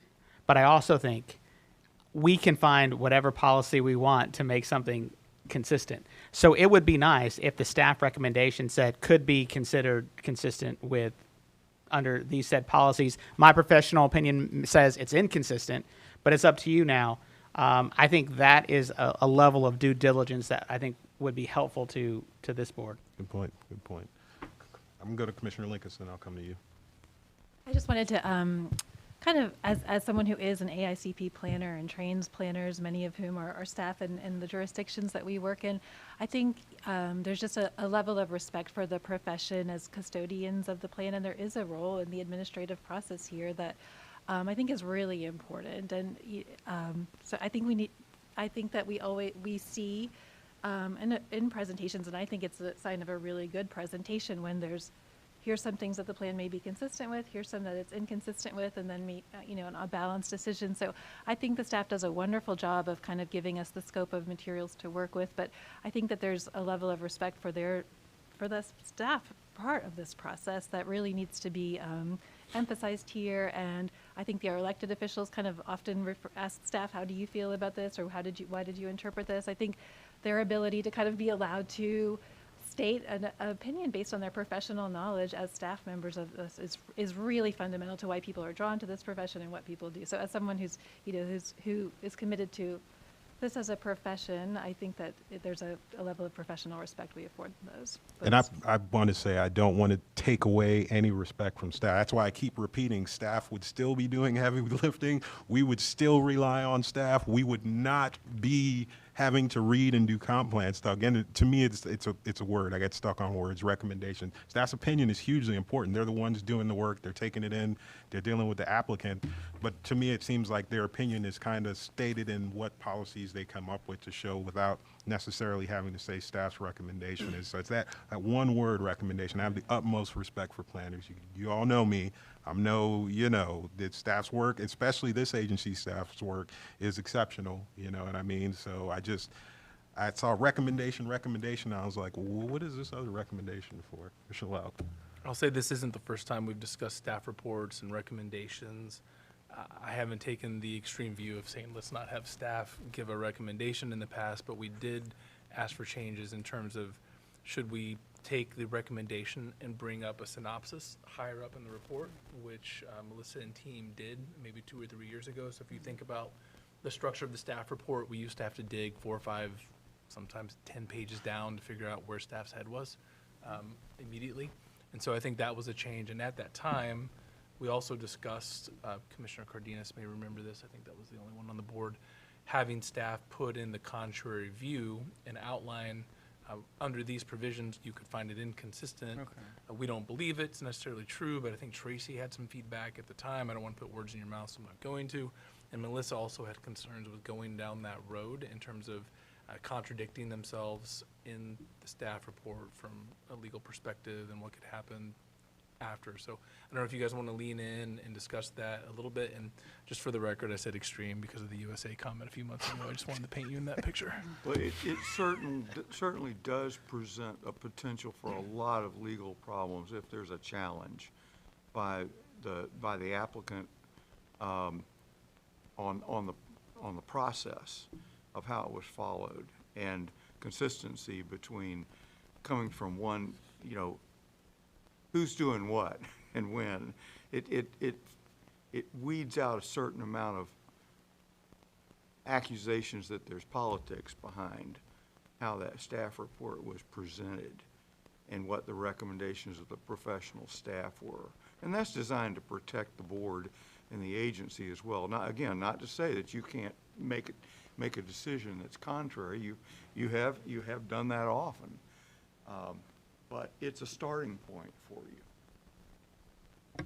No, I'll conclude my thoughts and say, some of the issues that I've taken up or championed or had with the staff reports is I do feel like we do get a very narrow view in terms of the way the staff reports are. I'm trying to choose my words carefully here. The staff reports are often written in a way where they only support the conclusion that was drawn by staff, and we'll also see that oftentimes in some of the presentations where we see like some of the visuals that come into play and like what some of the surrounding uses are. We've had these discussions in the past, and I think we've gotten better in those areas, and I appreciate that. So I'll conclude with that. Can I? Yeah, I'll get to you after. Yeah, where I've seen the data is when the applicant actually comes up and they bring opposing policies and procedures. Because I've had, I was zoned in on a inconsistent or whichever, but the applicant comes up and brings, a new idea, a new thought, and I have a different point of view. So I think that if the applicant's attorney or the applicant as a whole, is actually had done their work and has a presentation that is compelling, then I can vote that way. But that's my thought. But I think that when it kind of, if we get it that it's kind of like this, it becomes a how do I interpret that versus someone else. So it may be a little more confusing. At least when I see it from the staff, I say I can see that point of view. But if like I said, once again, if the applicant comes back and shows me a different view, then that kind of sways my thought. I got it. You just made something clear for me. Yeah, when it's more balanced, it could be confusing to someone outside. I think that may be what you were trying to say, Tracy, that for someone like me, of course, being balanced, I can pick because I sort of know, but for someone else, when they're right there at the line, it's like, I don't know what to do. Whereas if staff says, no, it's this one or it's that one, then it's a lot easier. Even if it is opposing position, it may be a bit easier to, oppose it at that point in time. So that is an interesting thought. Ms. Ornita, yes? No, I just wanted to point out, and I appreciate that Commissioner Lauk has noticed some of the changes that we've made, because we have started including a section in all of the staff reports on other related policies. Sometimes those are not things that the application actually conflicts with. It just may be additional policies that we didn't think it was directly the strongest things that it was consistent or inconsistent with, but it is additional policies that are applicable. But often it is things that are from a differing point of view on the application. And now we've included that same discussion within our presentations to the Planning Commission. So trying to provide more balance throughout the staff reports about what the comprehensive plan says about the application, and then arriving at staff's conclusion. So that actually was a topic that we wanted to have some discussion around at the retreat to see how that was going. So we'll thank you. Sorry to jump the gun on you. Commissioner Sieben. I just want to speak to what Commissioner Bowden said. So I understand, I agree with you that an applicant can come up and make a counterpoint that makes a lot of sense and, can change your opinion. But then I almost wonder, is that not necessarily fair to applicants who don't have a really advanced legal counsel or a very, heightened knowledge of the comp plan? because, you know, sometimes I find myself sitting here wishing I had more picture, you know what I mean? Because it kind of frustrates me sometimes when the applicant comes up and they give us a whole different picture, and then I say, you know, well, that it doesn't necessarily feel like we got the full picture to begin with, occasionally. So.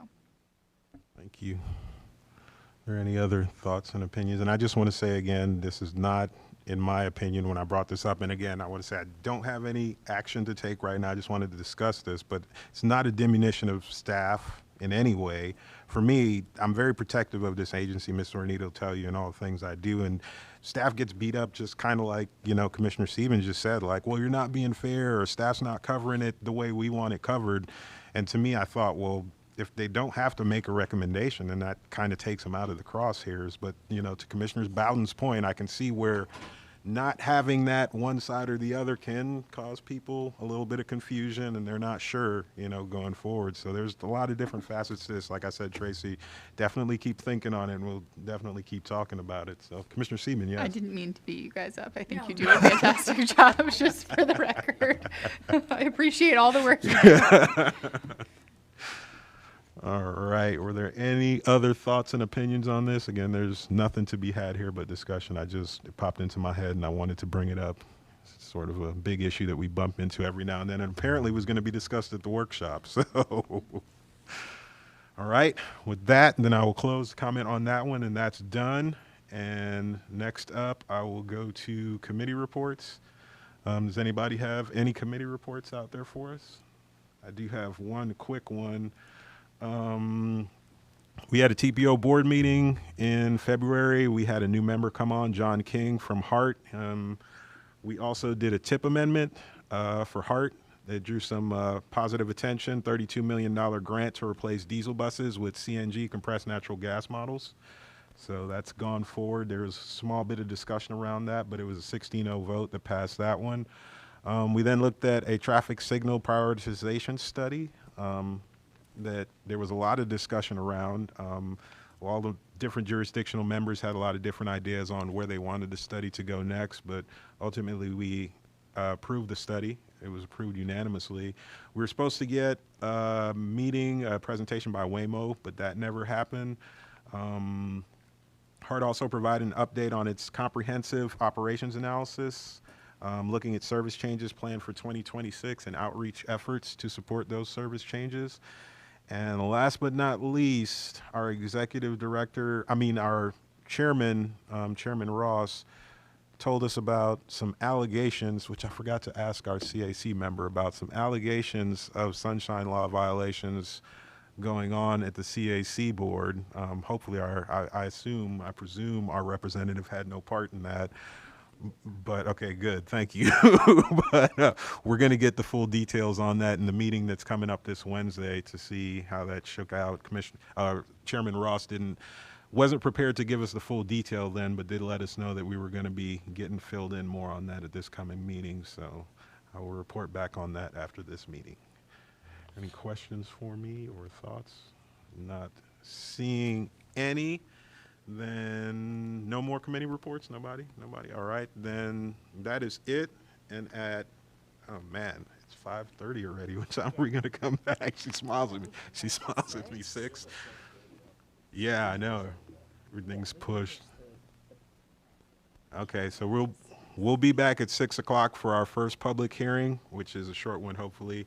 And at 5:29 p.m., this regular meeting's adjourned.